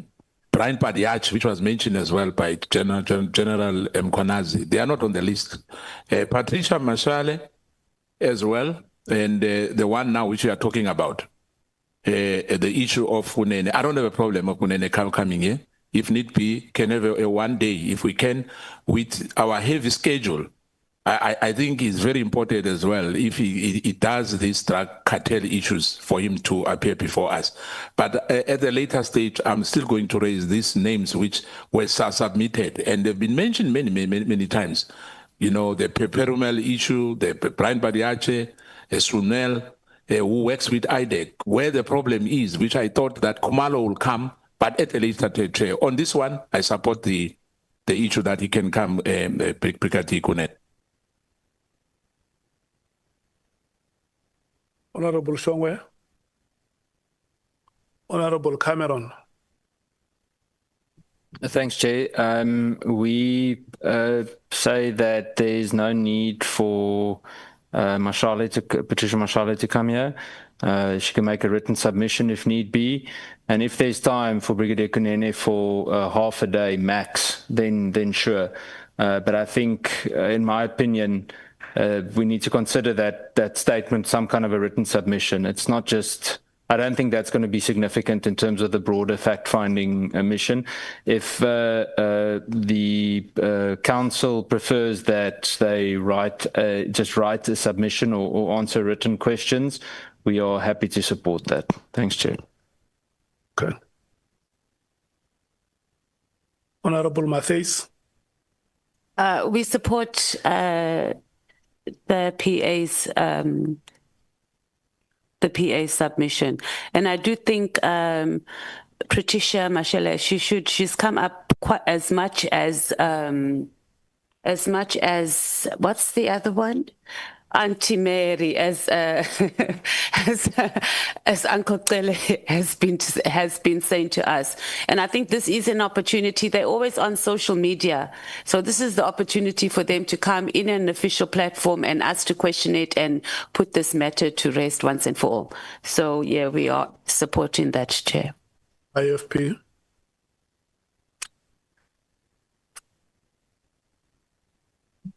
Well, Brigadier Kunene actually has, in one of the bungles that we have, has a long statement that he deposited somewhere. I don't know whether with us, and he has a lot of things to say in that particular statement of his. With regards to Mashale, I think she should be able to welcome the opportunity to come and meet with us here, rather than actually saying things through the social media. I think she would need to be given that opportunity, even if it is half a day, for her to come. And also it is important for us also to interrogate her on the issues that she has said to establish the veracity of all of those allegations she is actually throwing around. Thank you. Honorable Sauls. Well, Chair, you know my position. But I suppose it's in your hands now. Honorable Sauls.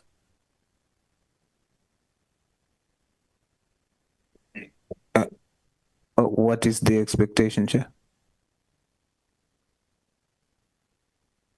I have stated my position. You've done a rotation. I suppose it's now back in your hands, Chair.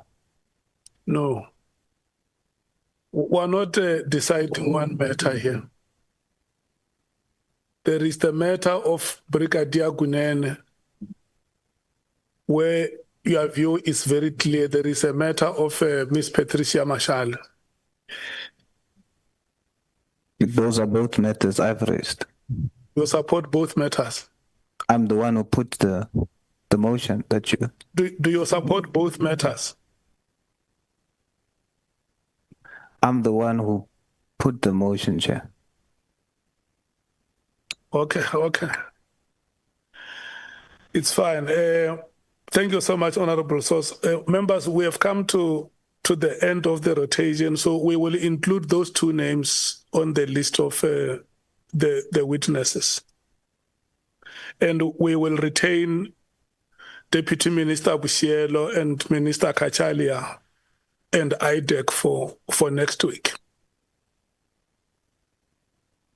Honorable Mathale. Chair, I don't think that's an accurate summary of what the committee said in terms of the Deputy Minister and the Acting Minister.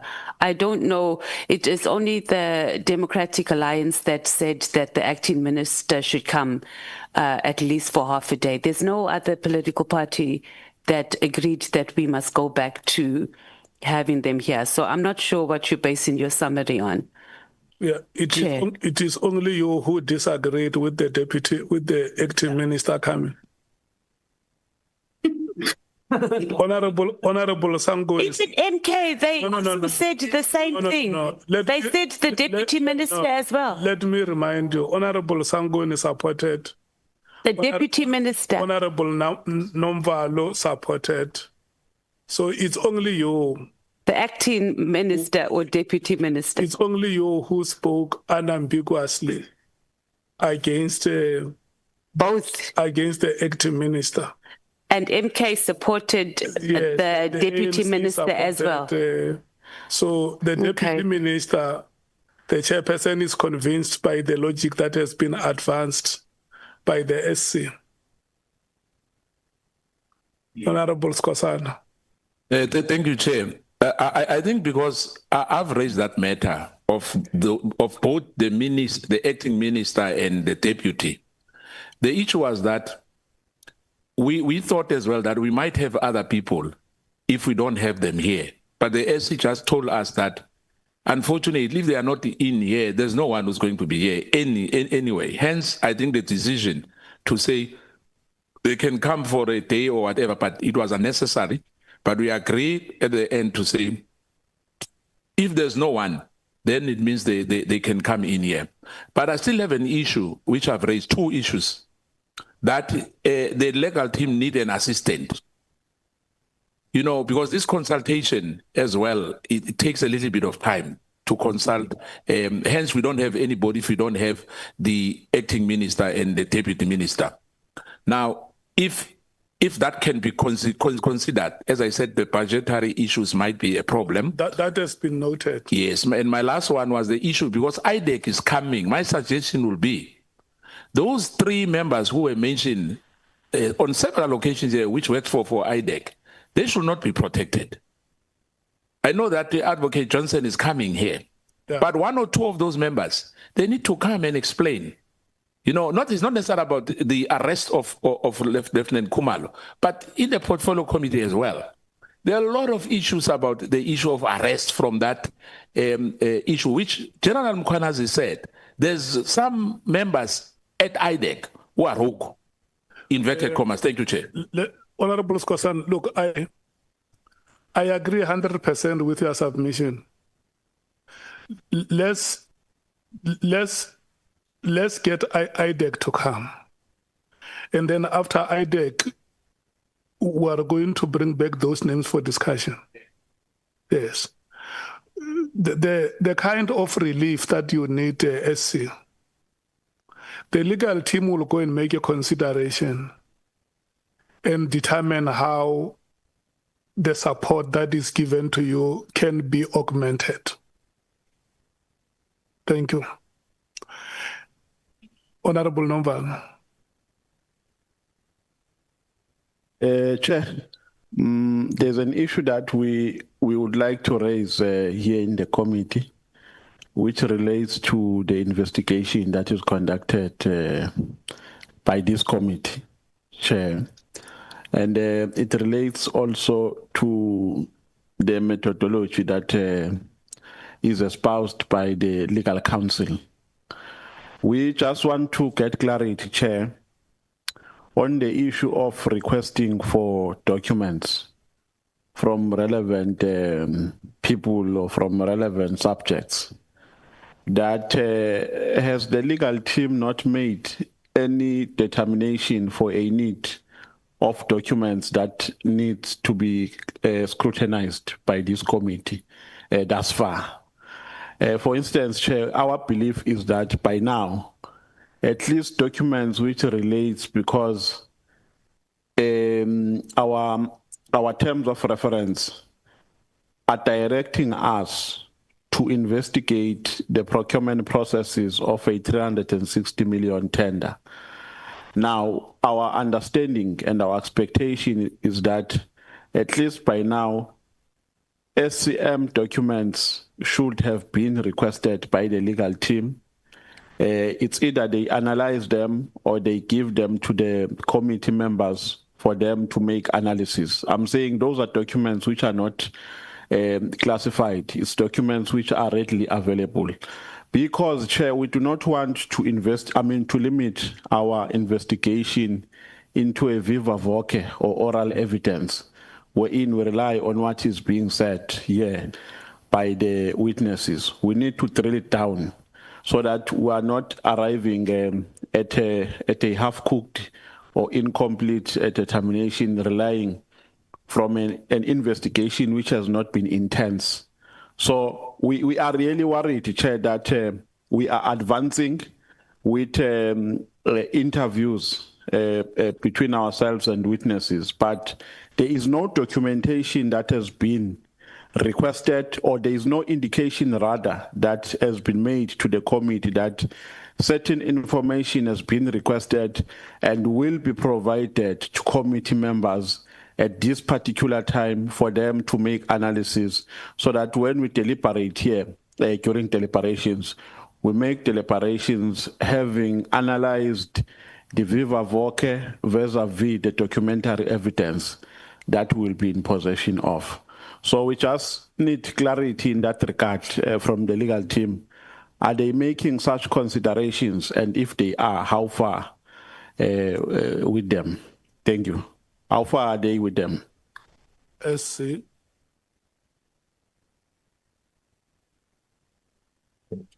Honorable Chair, sorry, excuse, just to Honorable Nombalo, no, because we were awaiting today's proceedings. to finalize the list of witnesses post the last witness, which we made provision for, which is the NDPP. So going forward, and if, for example, the procurement person and the SCM person, if we are now scheduling them to be heard, then we will make that request as soon as possible and make those documents available.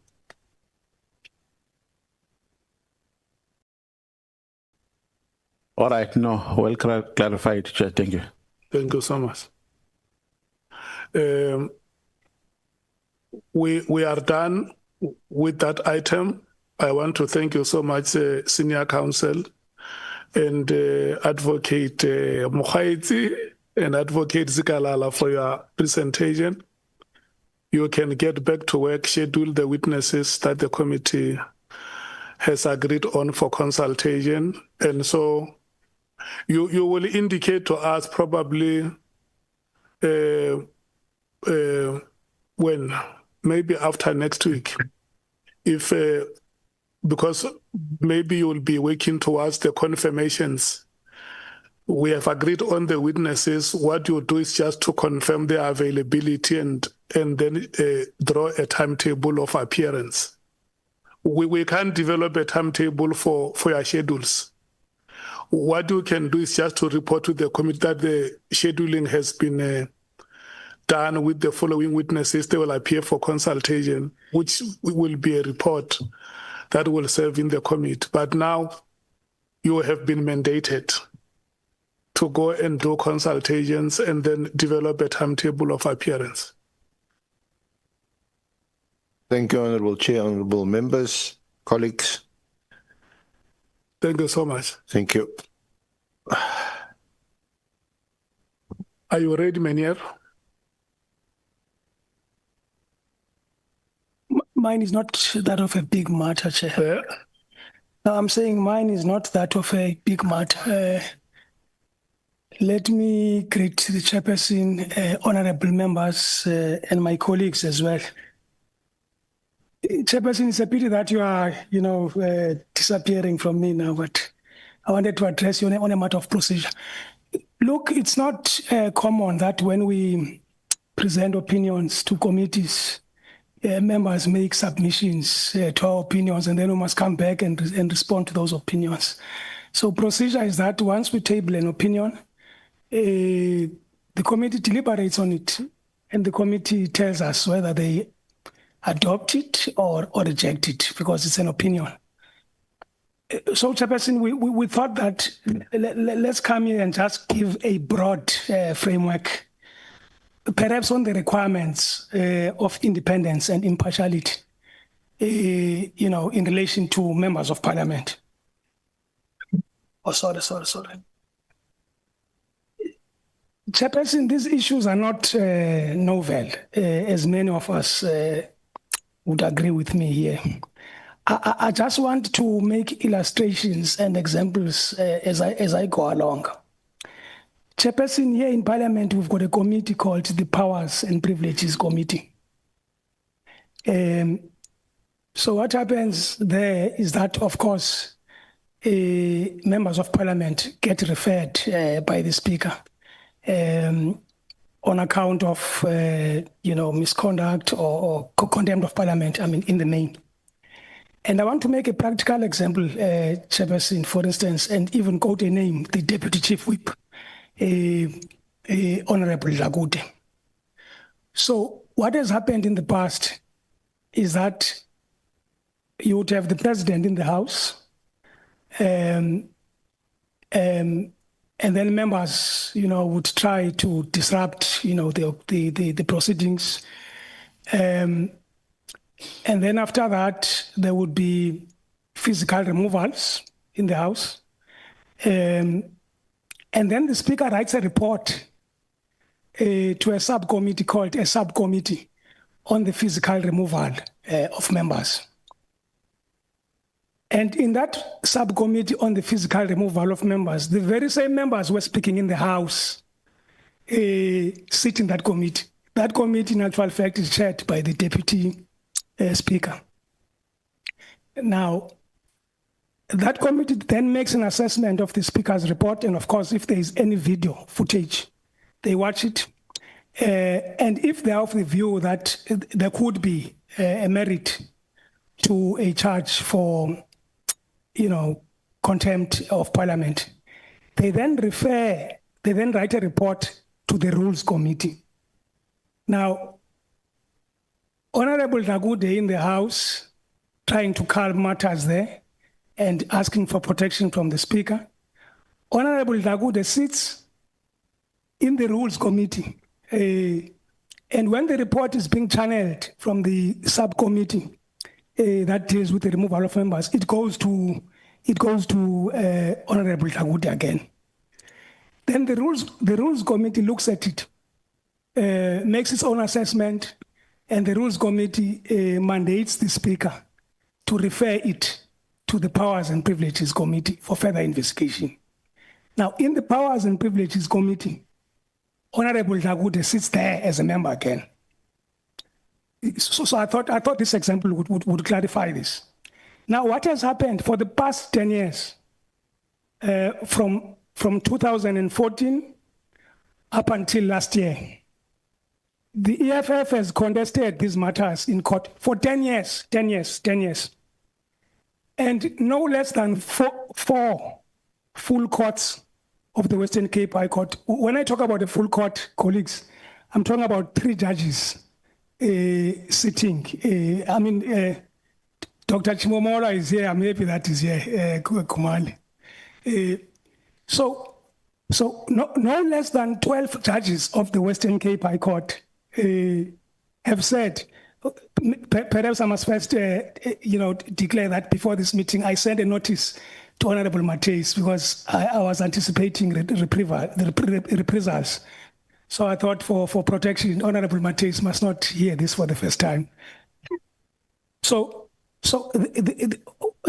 the principle I'm trying to articulate, colleagues, is that the courts have said, even last year, full court before Charles Dennis Davis, the full court have said, we don't see any bias because the allegation has been the composition of the committee is biased, unfair, or unreasonable, because the EFF's argument has always been that what a minority party, and this happened when the African National Congress, by the way, had a majority.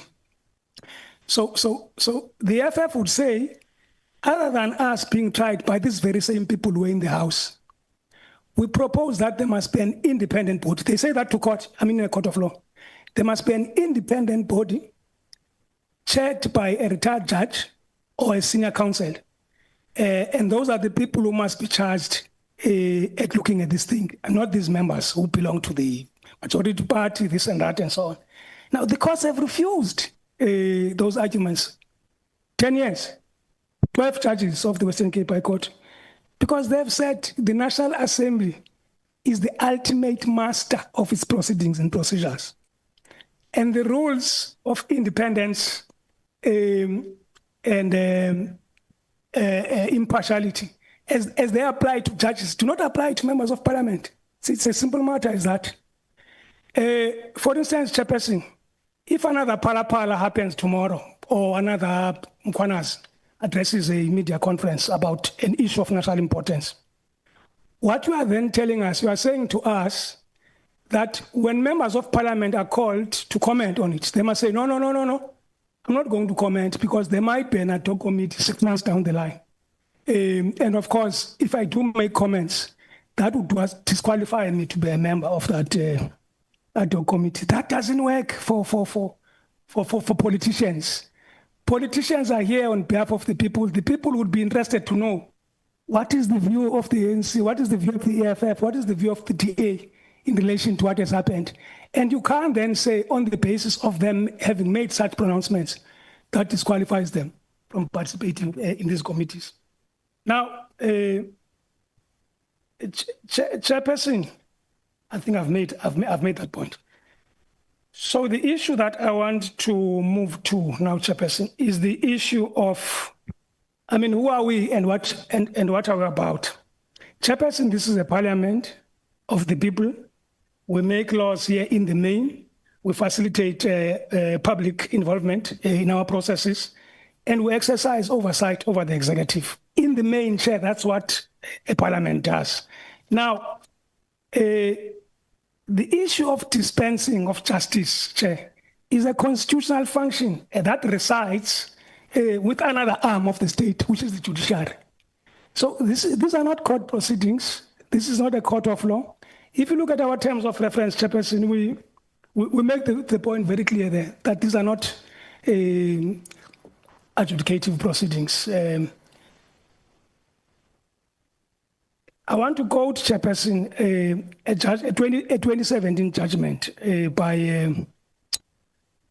the Constitutional Court, the UTM matter. Just give me a minute, Chairperson. UTM matter, Chairperson. Okay. So I think I've made the point that MPs are not judges.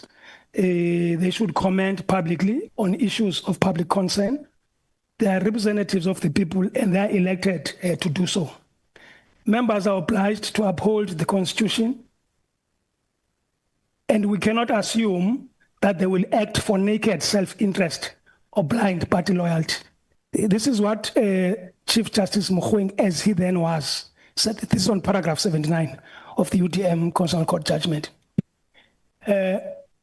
The Constitutional Court recognized that there may be times when a member's allegiance to their party does not align with their conscience.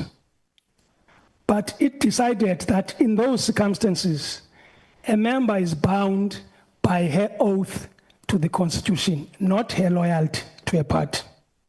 Nowhere Mkhwanazi, Chief Justice as he then was, affirmed, does the supreme law provide for members to swear allegiance to their political parties, important players though they are in our constitutional scheme. The result is that in the event of conflict between upholding constitutional values and party loyalty, they are irrevocable undertaking to in effect serve the people and do only what is in their best interest must prevail. So this is the Constitutional Court, Chairperson, in 2016. Now, to prove the veracity, Chairperson, of these words, beautiful words, I mean, from our former Chief Justice, in 2020, here in Parliament, those of us were here around that time, SONA 2020, former President Lt de Klerk is a guest in the House. And of course, I mean, we know what happened, you know. Proceedings had to be suspended, people were removed physically, and of course, ultimately, they were referred to the Powers and Privileges Committee. Now, remember at the time, the Powers and Privileges Committee, the ANC had six people out of 11. So the ANC was a majority, I mean, in that committee. We were called as legal services to go and present whether there was a case against those members of the AFF who were physically removed. And our advice, Chairperson, to the committee was that the speaker on the day had all the arsenal in her hands. It was Honorable Motis, but didn't make use of it. And therefore the House degenerated out of a failure or lack thereof on her part, I mean, to act. The African National Congress, having a majority in that committee, accepted that view. And members of parliament were not charged. This is 2020, Chairperson, SONA. Now, in 2023, Chairperson, there was a finding against former Minister Mosebenzi Zwane because he had not complied with the sanction of the Ethics Committee. And former Minister Zwane was referred to the Powers and Privileges Committee. Chairperson, his own comrades, Chairperson, docked half of his salary in that particular committee. So the point we're demonstrating, Chairperson, here, I'm just trying to align what the Chief Justice said in terms of oath of office, this and that, and so on.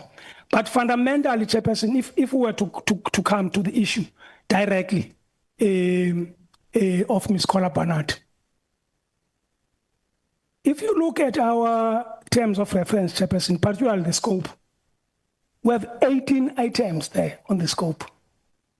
And the issue which General Mkhwanazi raises as an allegation, by the way, against Honorable Barnard relates particularly to 4.114.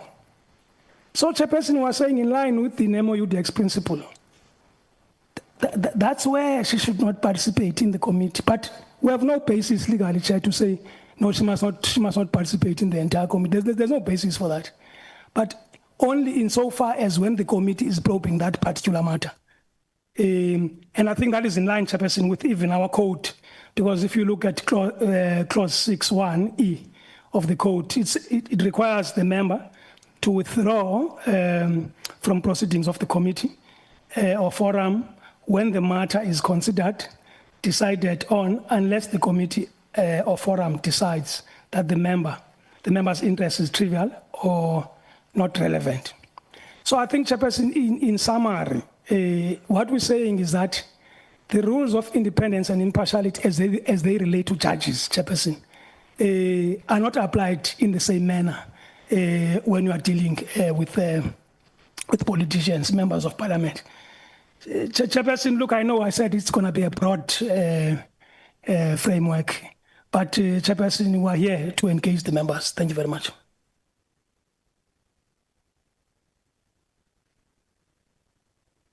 What is your submission regarding the matter of Honorable Nhlanhla Barnard? I've made a submission, Chair. I've said only with respect, in relation to that particular aspect. Otherwise, we cannot say that. Look, I know that she's not a member of the committee. She's an alternate. She only participates, when those, we've spoken about that before.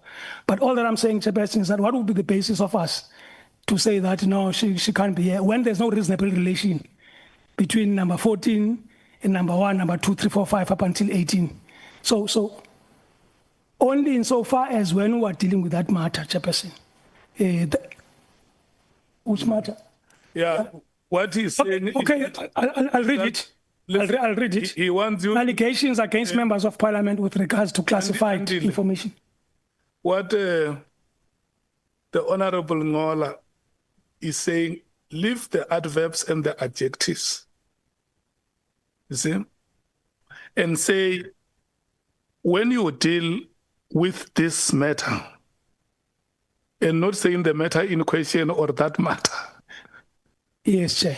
Chair, I'm talking about clause 4.1.14, which deals with the allegations against members of parliament with regards to the classified information released to them, specifically the reference to members of parliament who are allegedly linked to criminal syndicates.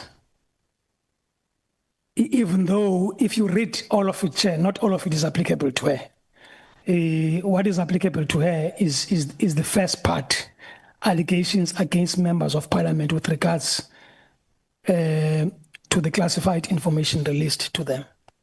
Even though factually, Chair, even there, if you look at the conspectus of facts, Chairperson, from her side, of course, no classified information was released to her.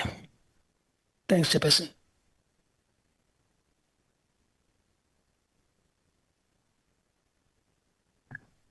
Are you done with your presentation? I'm done, Chairperson. Thanks very much. Yeah. Honorable Sangoni, I want to start the rotation. Are you ready? Yes, Chair. I'm sure the other honorable members from the ANC will also come in with their own observations. Chairperson, I think we're very disadvantaged by Mr. Tekyane's presentation. I'm trying to follow what he's reading. There's pieces of paper, there's notebooks, and in the context of that, then there are also rules being presented to us for the first time with regards to recusal. Now we keep asking ourselves, but which one is this one now? Because we spent a lot of time on this issue of conflict of interest, how it can be addressed. And I remember we ended up coming to a decision to say that this is a weakness in the rules of parliament, that it does not specifically address this issue. So our input, Chair, is severely limited by the fact that most of the time we were very lost. I remember the Chief Whip's first comment was, is this a verbal opinion? You know, it's a disclaimer that I'm putting, Chair, on our input. The second issue, Chairperson, there were two matters that we thought that Mr. Tekyane is dealing with. The first one was the issue of the conflict perceived, whatever it was, as it related to Honorable Skhosana and Honorable Shekeling. Matters that were extensively canvassed in the legal opinion. The African National Congress did not make any submissions on that opinion because I think that we were generally comfortable with the issues that were being raised, even though we were still to interrogate it further. However, Chairperson, we did not interrogate it because even in the last meeting, we did indicate to the Chair that this opinion does not speak to the issue around Honorable Diane Kohler-Barnett. And we felt that that was something that was missing in the opinion for us to be able to engage it. Now, Chair, I hear Mr. Tekyane's verbal opinion on this matter and how he concludes it, but we think it's flawed in a number of respects.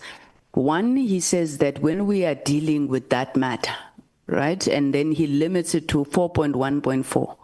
But if you look at our terms of reference, at the core of it is all these issues and issues of instability at crime intelligence, which General Mkhwanazi has said, the role of members. He was busy pointing at all of us here. Some of you, right? You are getting information from intelligence services, and how then Mr. Tekyane begins to say that is only a matter of 4.1.4, I think is problematic. But secondly, we are not talking about independence or impartiality. We are talking about a person who is going to be called or likely to be called as a witness on the basis of the allegations that have been brought by General Mkhwanazi. And I don't think that that is still a question, Yoba. Did he make the allegation under oath? He sat in front of us, he made the allegation repeatedly to say that a member of this House has received intelligence information unlawfully. Now, I don't know. Mr. Tekyane seems to have information the rest of us don't have because he seems to be even arguing against the allegation. I believe that as the ANC, we still take umbrage on that matter and we are not necessarily agreeing. In fact, we are not agreeing as it relates to the issue of Honorable Diane Kohler-Barnett. I want to see this thing physically and practically, Chair. At which point in this ad hoc committee do we say, okay, now we're dealing with 4.1.2, you can participate. How is this going to work? So one day she will sit here and then she's going to move over to the other side and be a witness because we are going to get to that. And what happens in the engagement and the interrogation of other issues that relate to intelligence information, what is her role meant to be, given the fact that we think that there can be some superficial separation on those matters. So that is part of our submission, Chair. I will give over to other honorable members of the ANC. No, thanks, Chair, and thanks to the legal team for their opinion. I think the first observation I want to make is that when we were presented with a legal opinion on the matters affecting the other honorable members of this committee, I think we were taken much more seriously. We're not treated like we're met in the bar or in the tavern. And so somebody pops up with some notes on his pocket and tell us what we must do. We're a committee of parliament. We are not anything other than what we are. And we want to be treated with that kind of respect. we were given a detailed legal opinion which was presented here. We were walked through that legal opinion for us fully to appreciate the basis upon which the Parliamentary Legal Division has come to certain conclusions. We don't have that before us today. In fact, what I think we have here now is some cut and paste, some of which might be taken from the DA submitted legal opinion. Now, I don't think we should be treated like that. I agree with Honorable Sangon. If the team had not written a report, we don't mind waiting for that report to be written and be properly provided. For instance, Lt Gen Mkhwanazi did not only make allegations in relating to a specific bullet point or point on our terms of references. He also made references to syndicates. And the point that I think should not be lost is a possibility that the honorable member may be required to appear before the committee. In fact, let me just put it plainly. Our view from the point of view of the ANC is that those allegations were very serious. It would be unfair and unjustified for the concerned member not to be afforded an opportunity to state her own side of the story. It's only logical that she should be allowed to do so. And so when we're giving an opinion, it must not be as though we are not contemplating allowing one of our own to appear before us and clear her own name. We are contemplating that. That is what we're contemplating about Honorable Diana Kolapanati. So, Chair, I don't think that, and I would imagine that when you are presented with a legal opinion, it must first and foremost be anchored directly from what the allegation was all about. And that has to be written down. Distill the allegation the way in which you understand it and link it to the law in question. That has to be written down. I'm not a practicing lawyer, but I understand that that is how those things are supposed to be handled. And once it is presented to us in that fashion, we can then be persuaded. I mean, the examples that were given to us here, I was saying to Honorable Sangone, I don't know where we're going now. And none of them are written down, by the way, for us to make references, let alone that we have no history of. Some of us were not members of parliament. We can't relate to those incidences. If they are not written down, substantively presented to us, it's even more of a problem. It's worse when we are using them to ground the basis upon which we are coming to certain conclusions. How to ground an argument on something we don't have?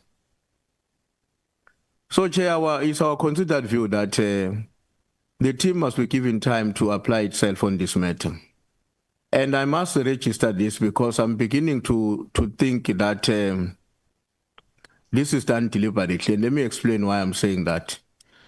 You know, this thing has a potential to create a friction between, let me be particular, maybe the ANC and the DA, or the ANC together with MK against the DA.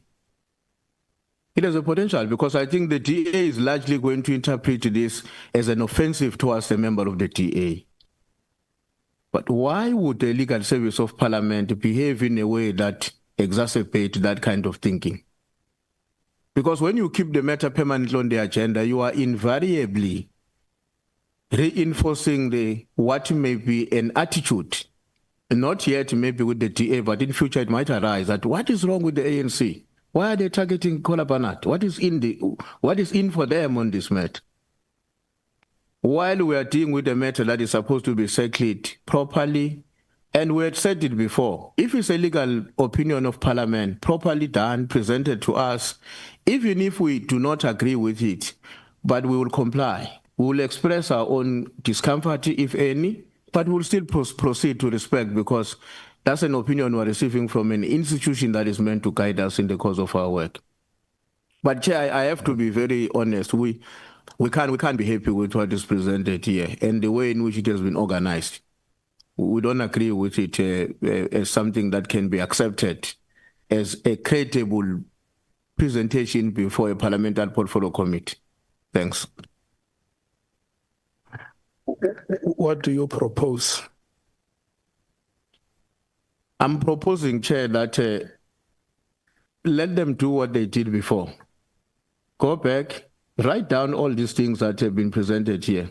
Argue the point using the law, the law cases that were mentioned here and others that may be found, but present a proper report to us in which we are going to be asked to agree or disagree.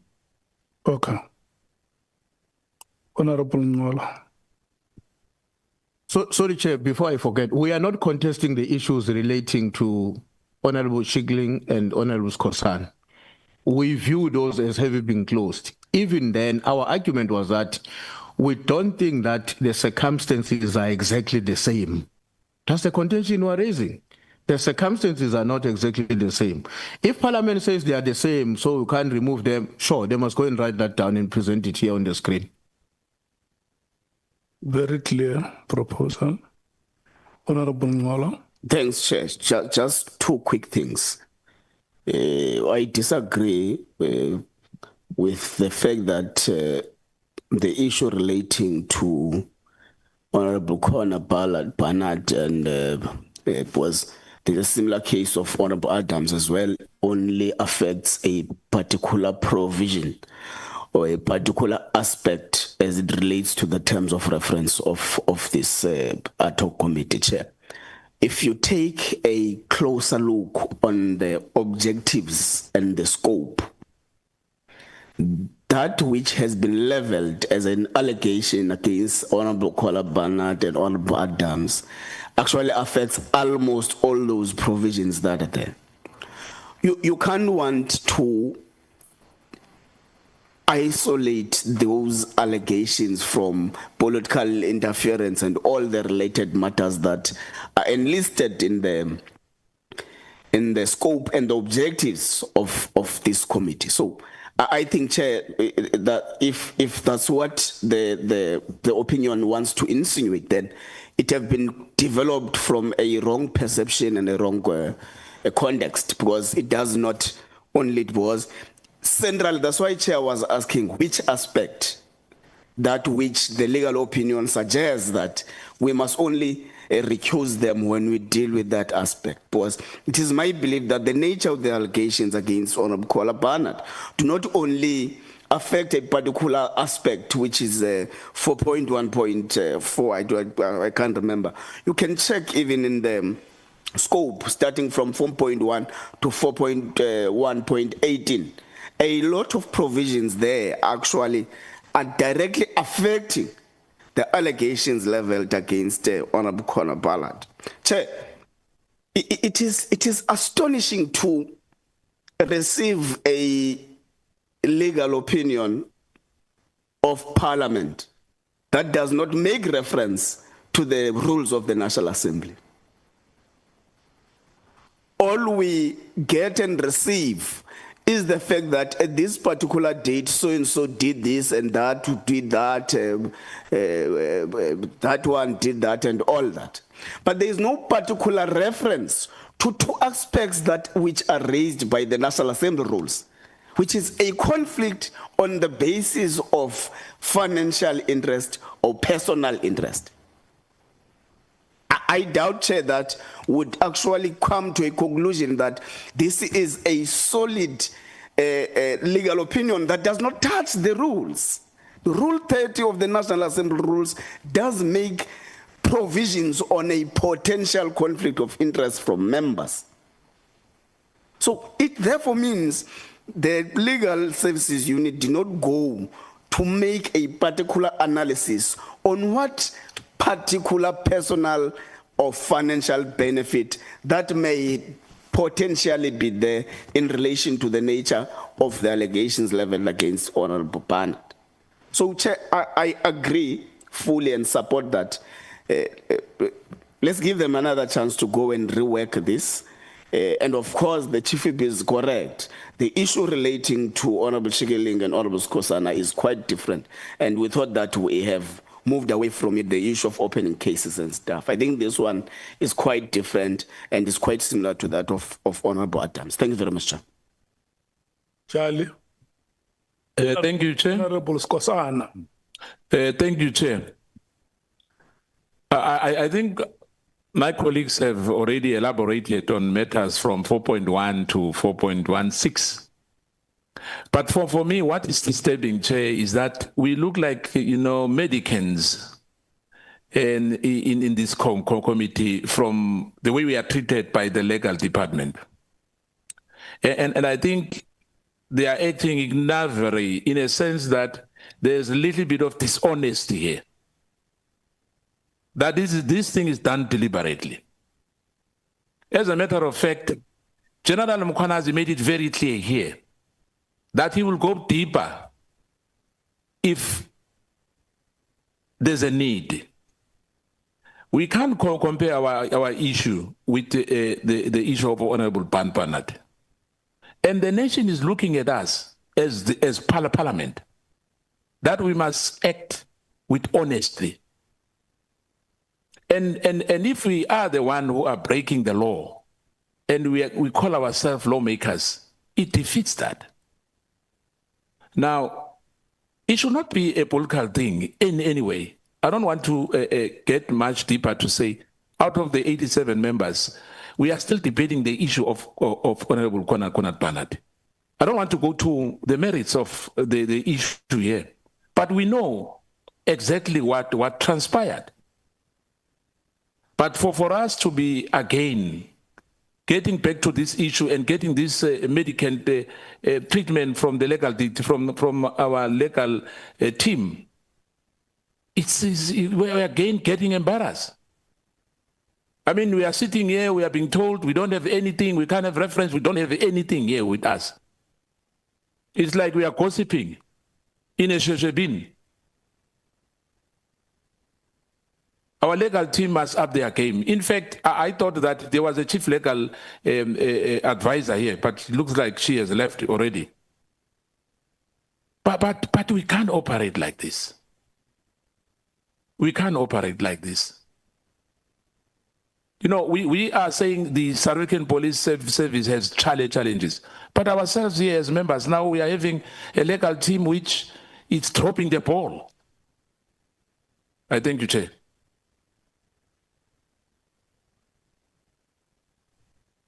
My friend, are you fine? Honorable Noval. Yeah, no, I've been covered, Chair. Thank you.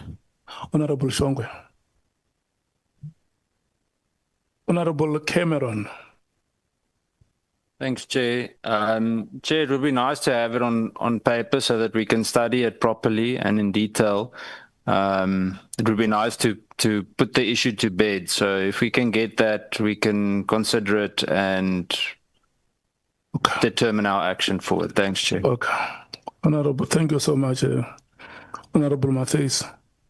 Chair, yes, let's get it in writing as an actual official legal opinion from the legal department of Parliament. And the sooner we do it, the better, so we don't go back and forth on this matter. We've closed 2 matters. Let's close this, because we don't want a situation again where we have to stop proceedings and then start having a discussion on whether someone is allowed to participate and what participation means, etc., etc. So thank you, Chair. That's our input. Bangazitha. Well, thank you, Honorable Chairperson. I think we go along with the view that we would need a written submission on this one. Thank you. Honorable Sols. Yeah, Chair. I think maybe the disclaimer should be that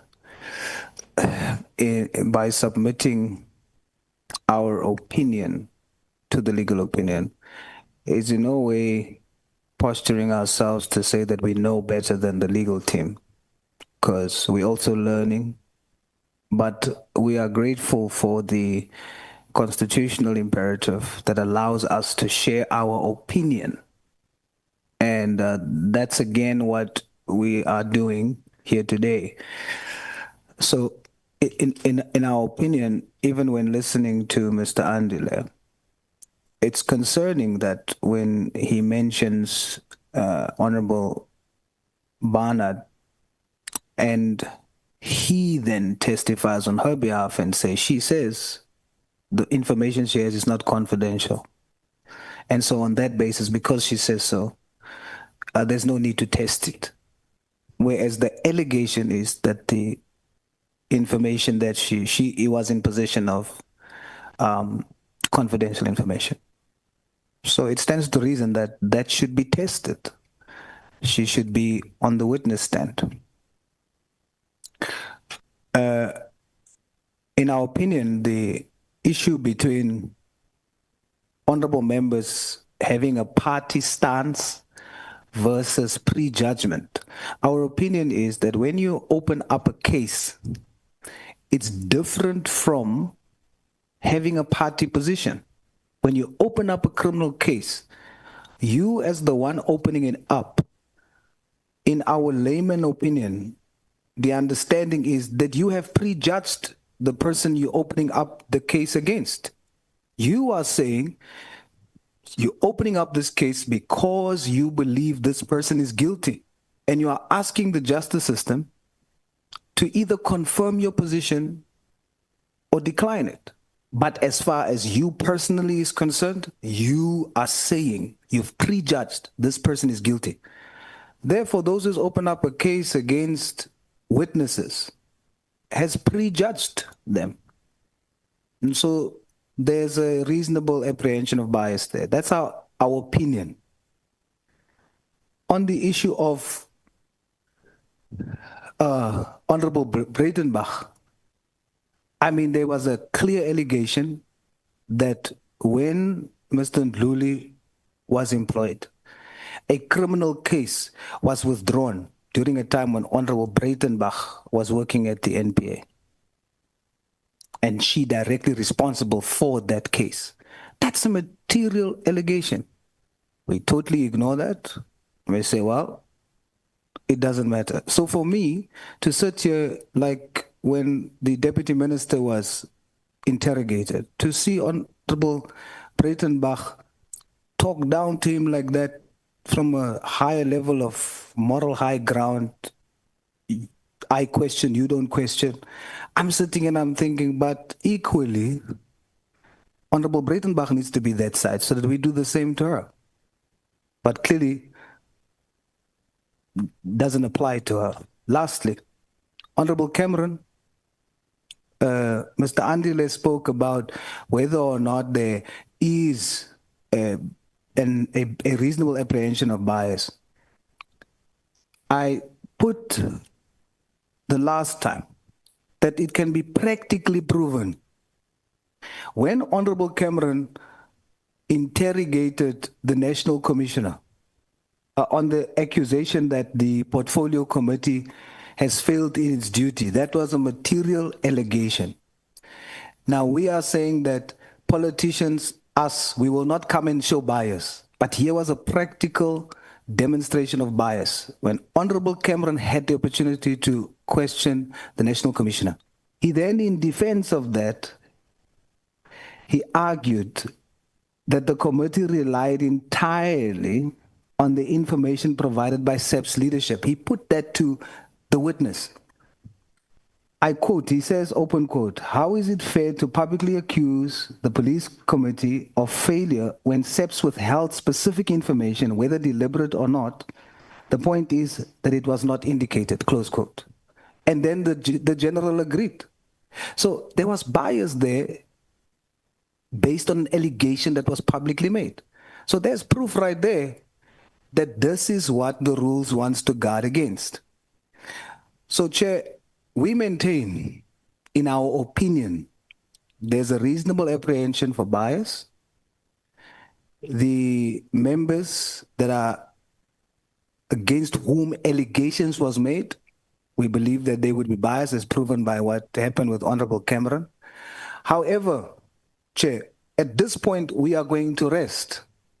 We've given our opinion, and whatever's going to come back later or whatever happened today, We are okay with it, Chair. We are okay with the fact that we have just submitted our opinion.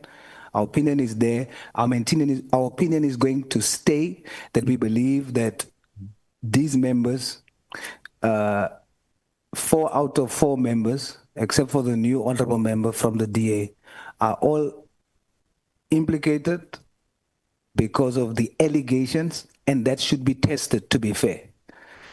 And so whether or not that happens, that's up to the House, but we rest now and we just put that as our opinion, and we don't expect a different result from whatever's going to come back later, whether it's in writing or not.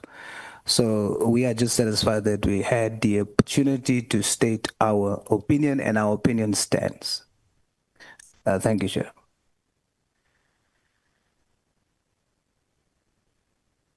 Andile. Thank you very much for the opportunity, Chair, and thanks to the feedback we've just received from the members. Perhaps, Chairperson, I should have prefaced my discussion by saying, you will recall that last week, Chairperson, when we, on the 15th of October, when we presented the opinion that relates to Honorable Skhosana and Honorable Shikeling, we had indicated to you, Chairperson, that we've got standard operating procedures, and if you recall, Chairperson, that opinion, we put it together in 2 days, if my recollection serves me well. Yet our turnaround times, it's 7 days. Because remember, even today, the Chairperson had indicated to us that the meeting will be tomorrow in the evening. That's what the Chairperson had told us. Members are correct, Chairperson. We have not. There is a draft of this opinion, but it's just that, given our internal processes in terms of quality assurance and so on, we could not come and present a draft here. That's why, Chairperson, we thought let's come and present it orally. Otherwise, members will get the written opinion before Friday, Chairperson. We commit to that. But also, Chairperson, we don't mind when members, Chairperson, differ with us. But part of what we have to protect, Chairperson, is this process and the institution itself.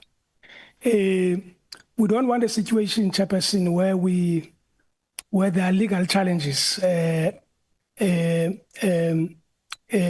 in relation to this process. And the fact of the matter is this, Chairperson, I think the point that I'm trying to make here is that all of us in this room, Chairperson, have got views, and there's nothing wrong with that. But I think we will go back, Chairperson, put it in writing, code relevant law, relevant case law, and so on. And of course, it may not be a product with which the members are going to agree with. That's why the Honorable Chief will put. Let's not make a value judgments.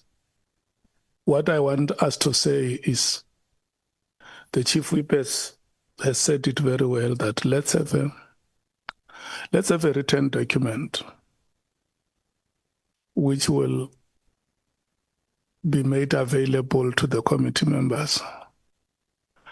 And when you develop or you improve that draft, you can give us the legal opinion, and then also develop an addendum that responds to the submissions that have been made by the PA and the DA. Because you have those 2 submissions already. Explain them, what do they mean, and how do you understand them as the legal team against the opinion that you have developed. If there is a point of convergence, you will say no. I mean, there is agreement between our legal opinion and the DA and the PA.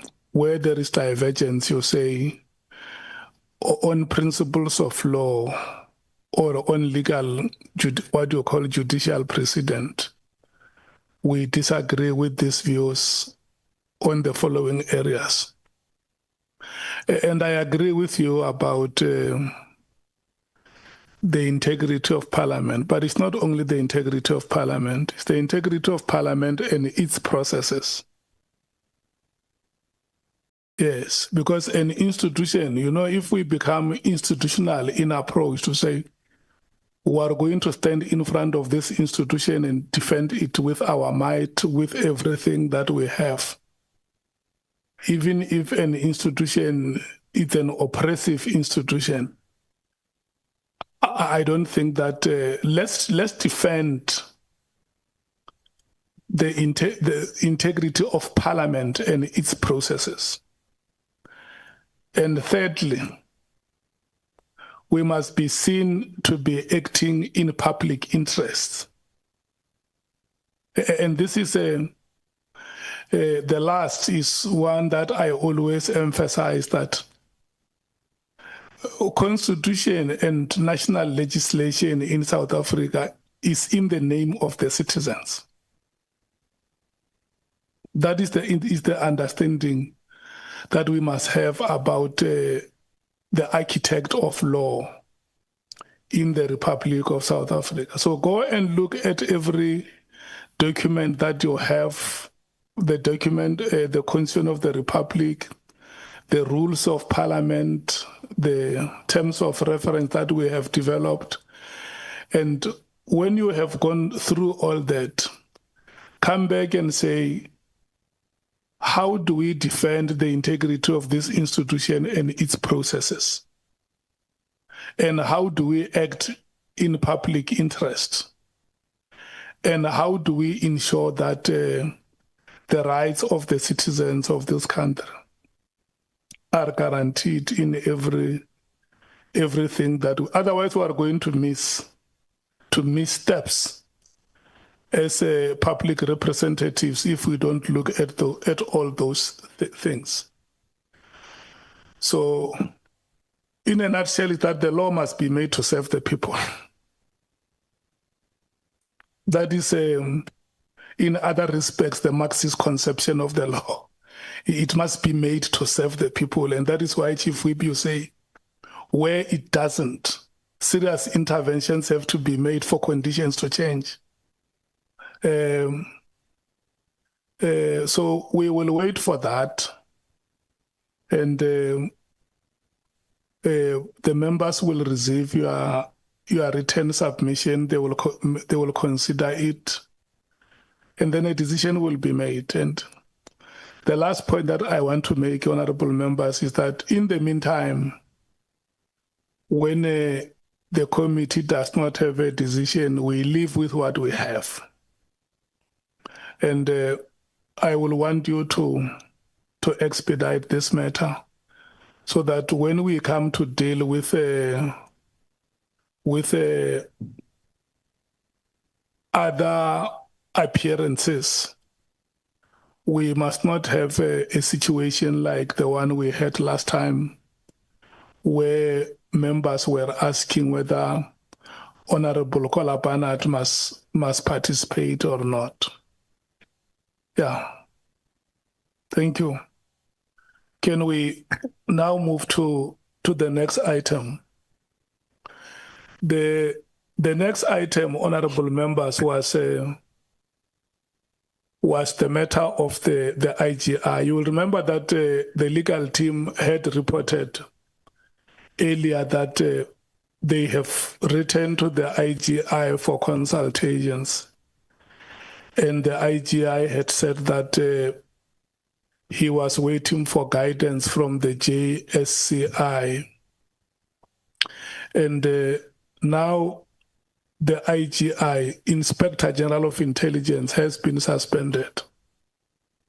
And when the legal team wrote back to him again, he said he's not able to come because he's now on suspension. So there was no consistency with regard to the answers that he was giving to the legal team. it is not his office that is appearing. Because in my understanding is that the office can never go wrong, but the incumbent in office is the one who takes decisions and acts in a wrongful way. So the incumbent can't say, because now I'm out of office, I cannot appear before the committee.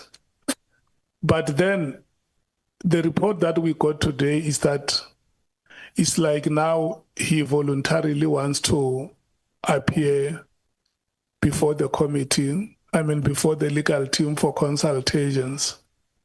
So I think we must just deal with this matter once and for all to say that in the event the legal team reports back to us that he is not cooperating, he must be summoned. He must be subpoenaed. Agreed? Thank you so much.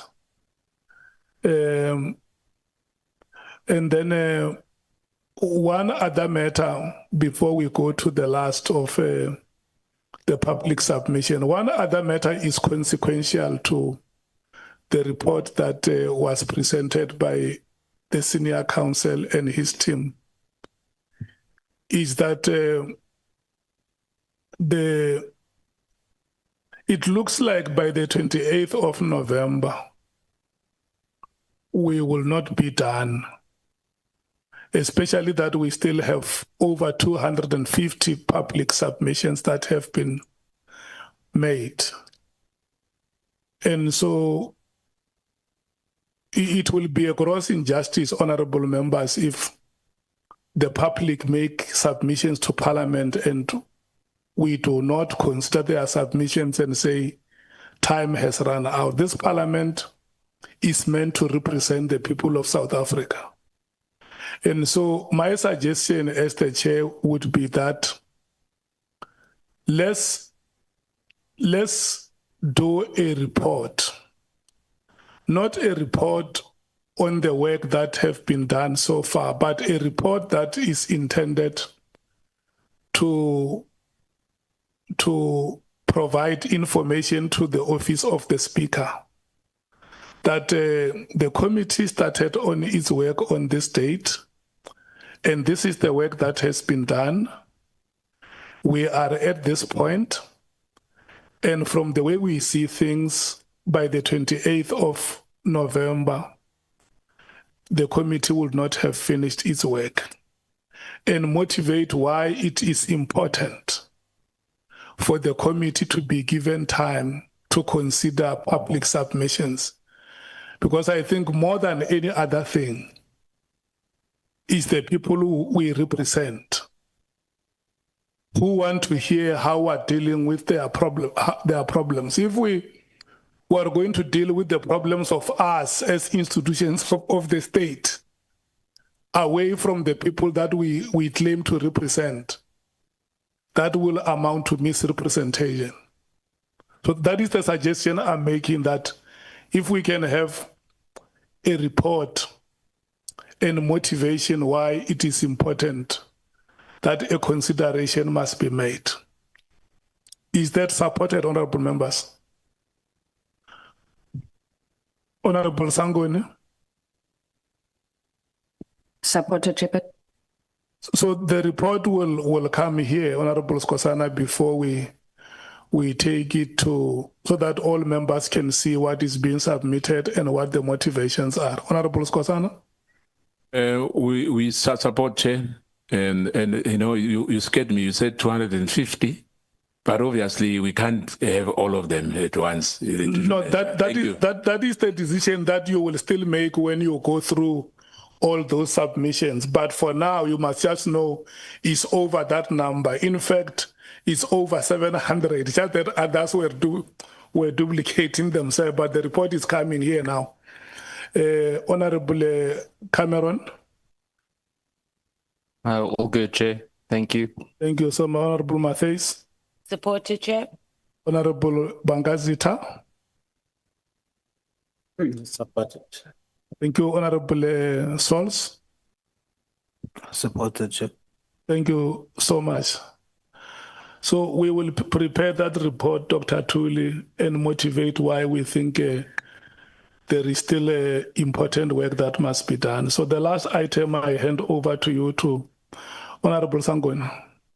Richard, before you move to the last item, I apologize that I'm not quite sure where this fits in. I didn't hear your response to Honorable Mathale's question about the process to get Mr. Mathale here.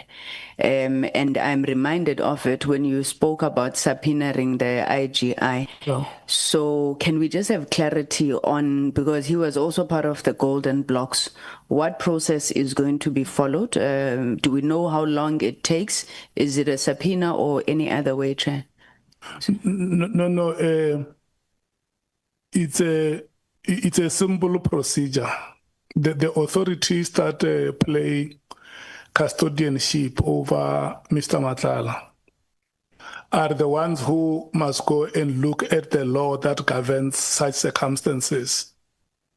And then they are the ones who will respond to us and tell us that they are able to bring him, whether they have to fly him here or train him here or car him here, or whatever method that is possible.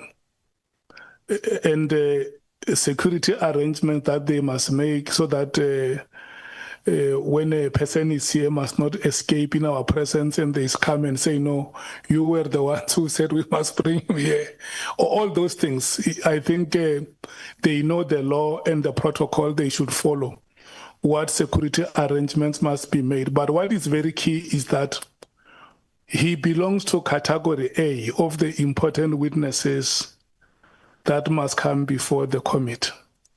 So it's for them to make arrangements. So once the senior counsel and his team say, we want to schedule consultations, the authorities will say, it may not be possible for us to bring him to Cape Town. You will have to come here and do consultations with him. And then from there, if they are done, then they can make a decision how they are going to bring him here, or whatever avenue is possible for us to have engagement with him. Yeah, it's what we have said in the terms of reference, that everything will be done in accordance with South African law. Yeah. Is that adequate?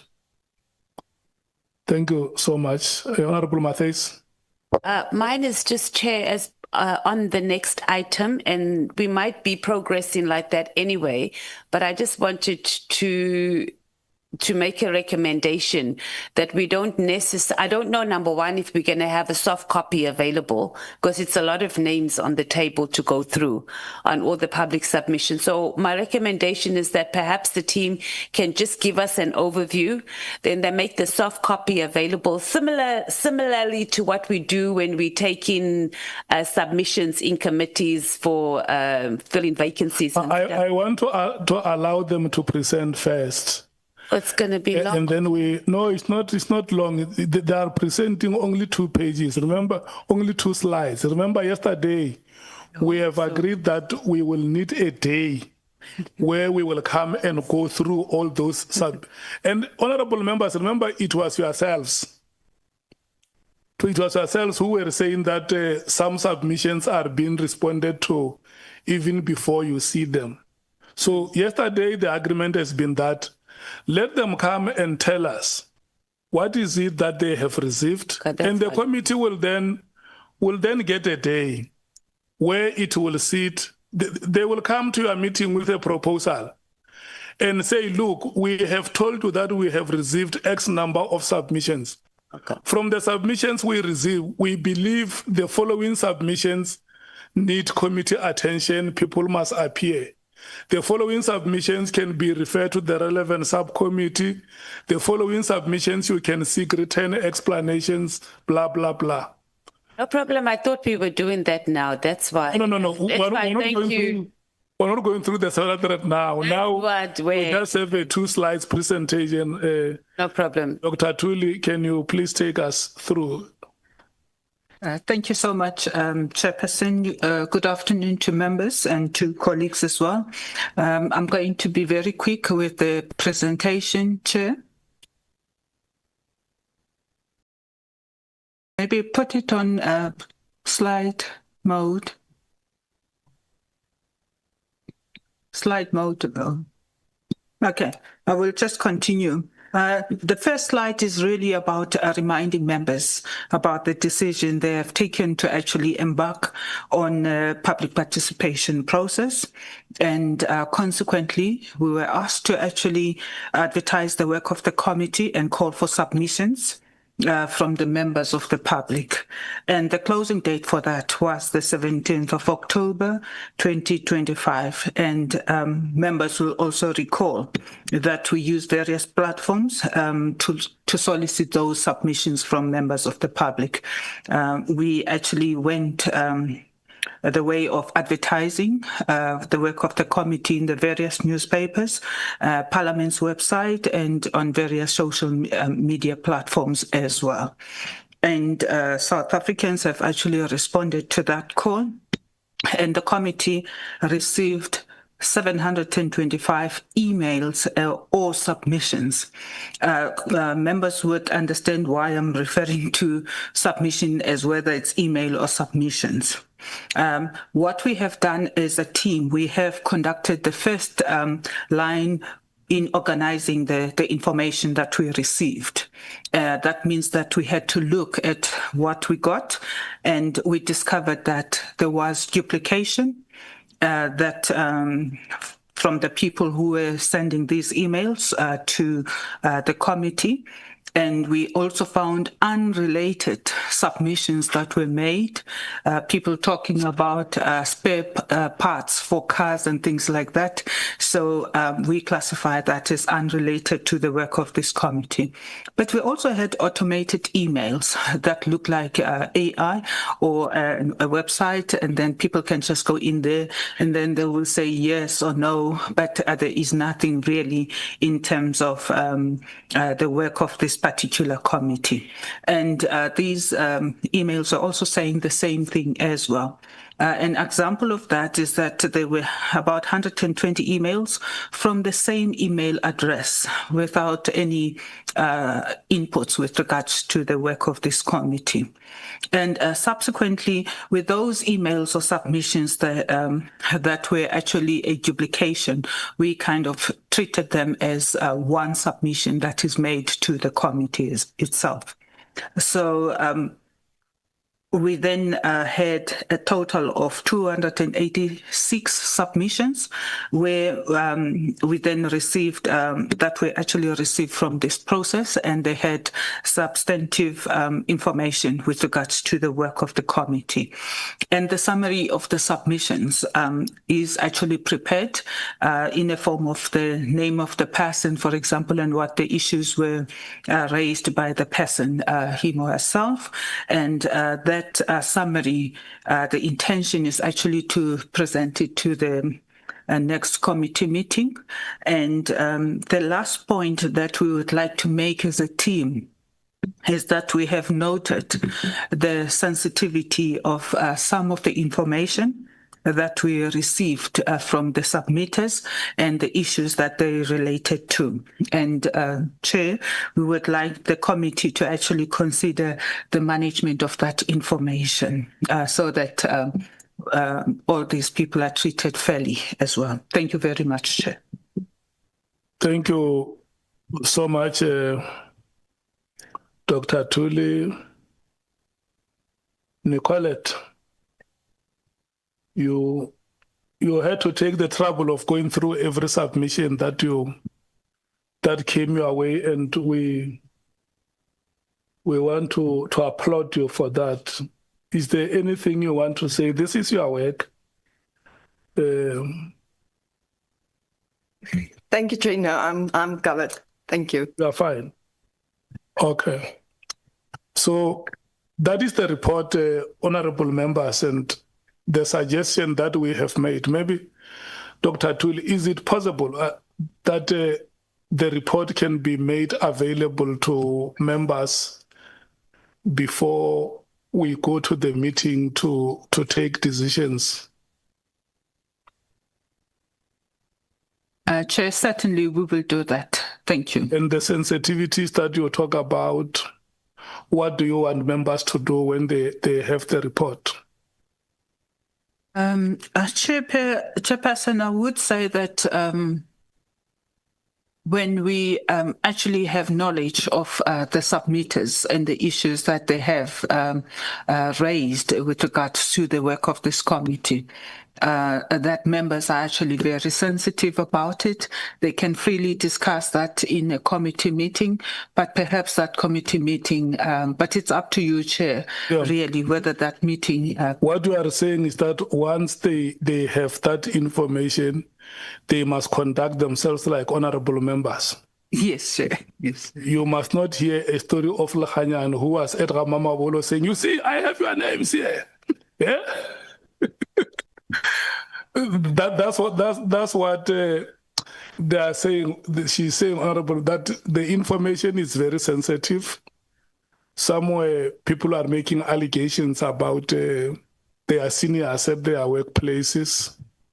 So, but you are leaders. There is no way the information can be kept away from you. You are given this information so that in advance, the day you come to a meeting and there is a proposal to say, these are the matters that we think must appear before the committee, you would have gone through that report. For sure, you can appreciate that it's going to be a long report of about 286 matters.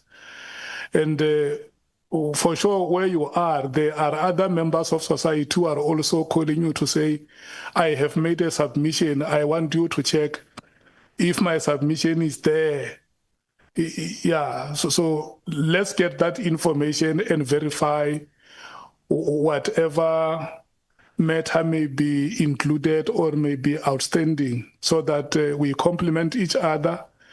We do this work in such a way that the people of South Africa will feel that they are being represented by the leaders that they have elected. Is there anyone who wants to have a bite? Let me check if there is a need for me to rotate the matter. Are you happy, honorable members? Okay, thank you so much. Bonani, do we still have any other item on the, I think the items I had are exhausted. I want to check from where you are sitting as the secretary. Are there still any other items that you think the committee should discuss? The secretary says, well done, well done for today.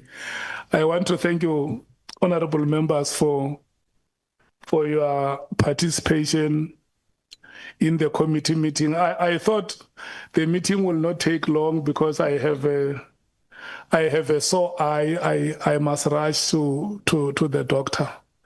But at least I stayed the course. And thank you so much, honorable members. Thank you so much, Dr. Thuli and your team.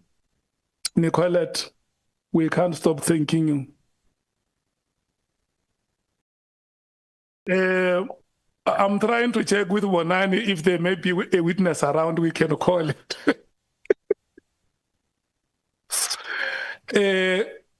Honorable members, I want to suggest that we start at 11 o'clock on Tuesday. Yes, 11 o'clock on Tuesday. If you conduct yourselves the way you did yesterday, we will have another good day next week, Tuesday. All the best, honorable members. Let's meet again on Tuesday at 11 or 11 uur. Yeah. Op dinsdag 11 uur. Thank you so much.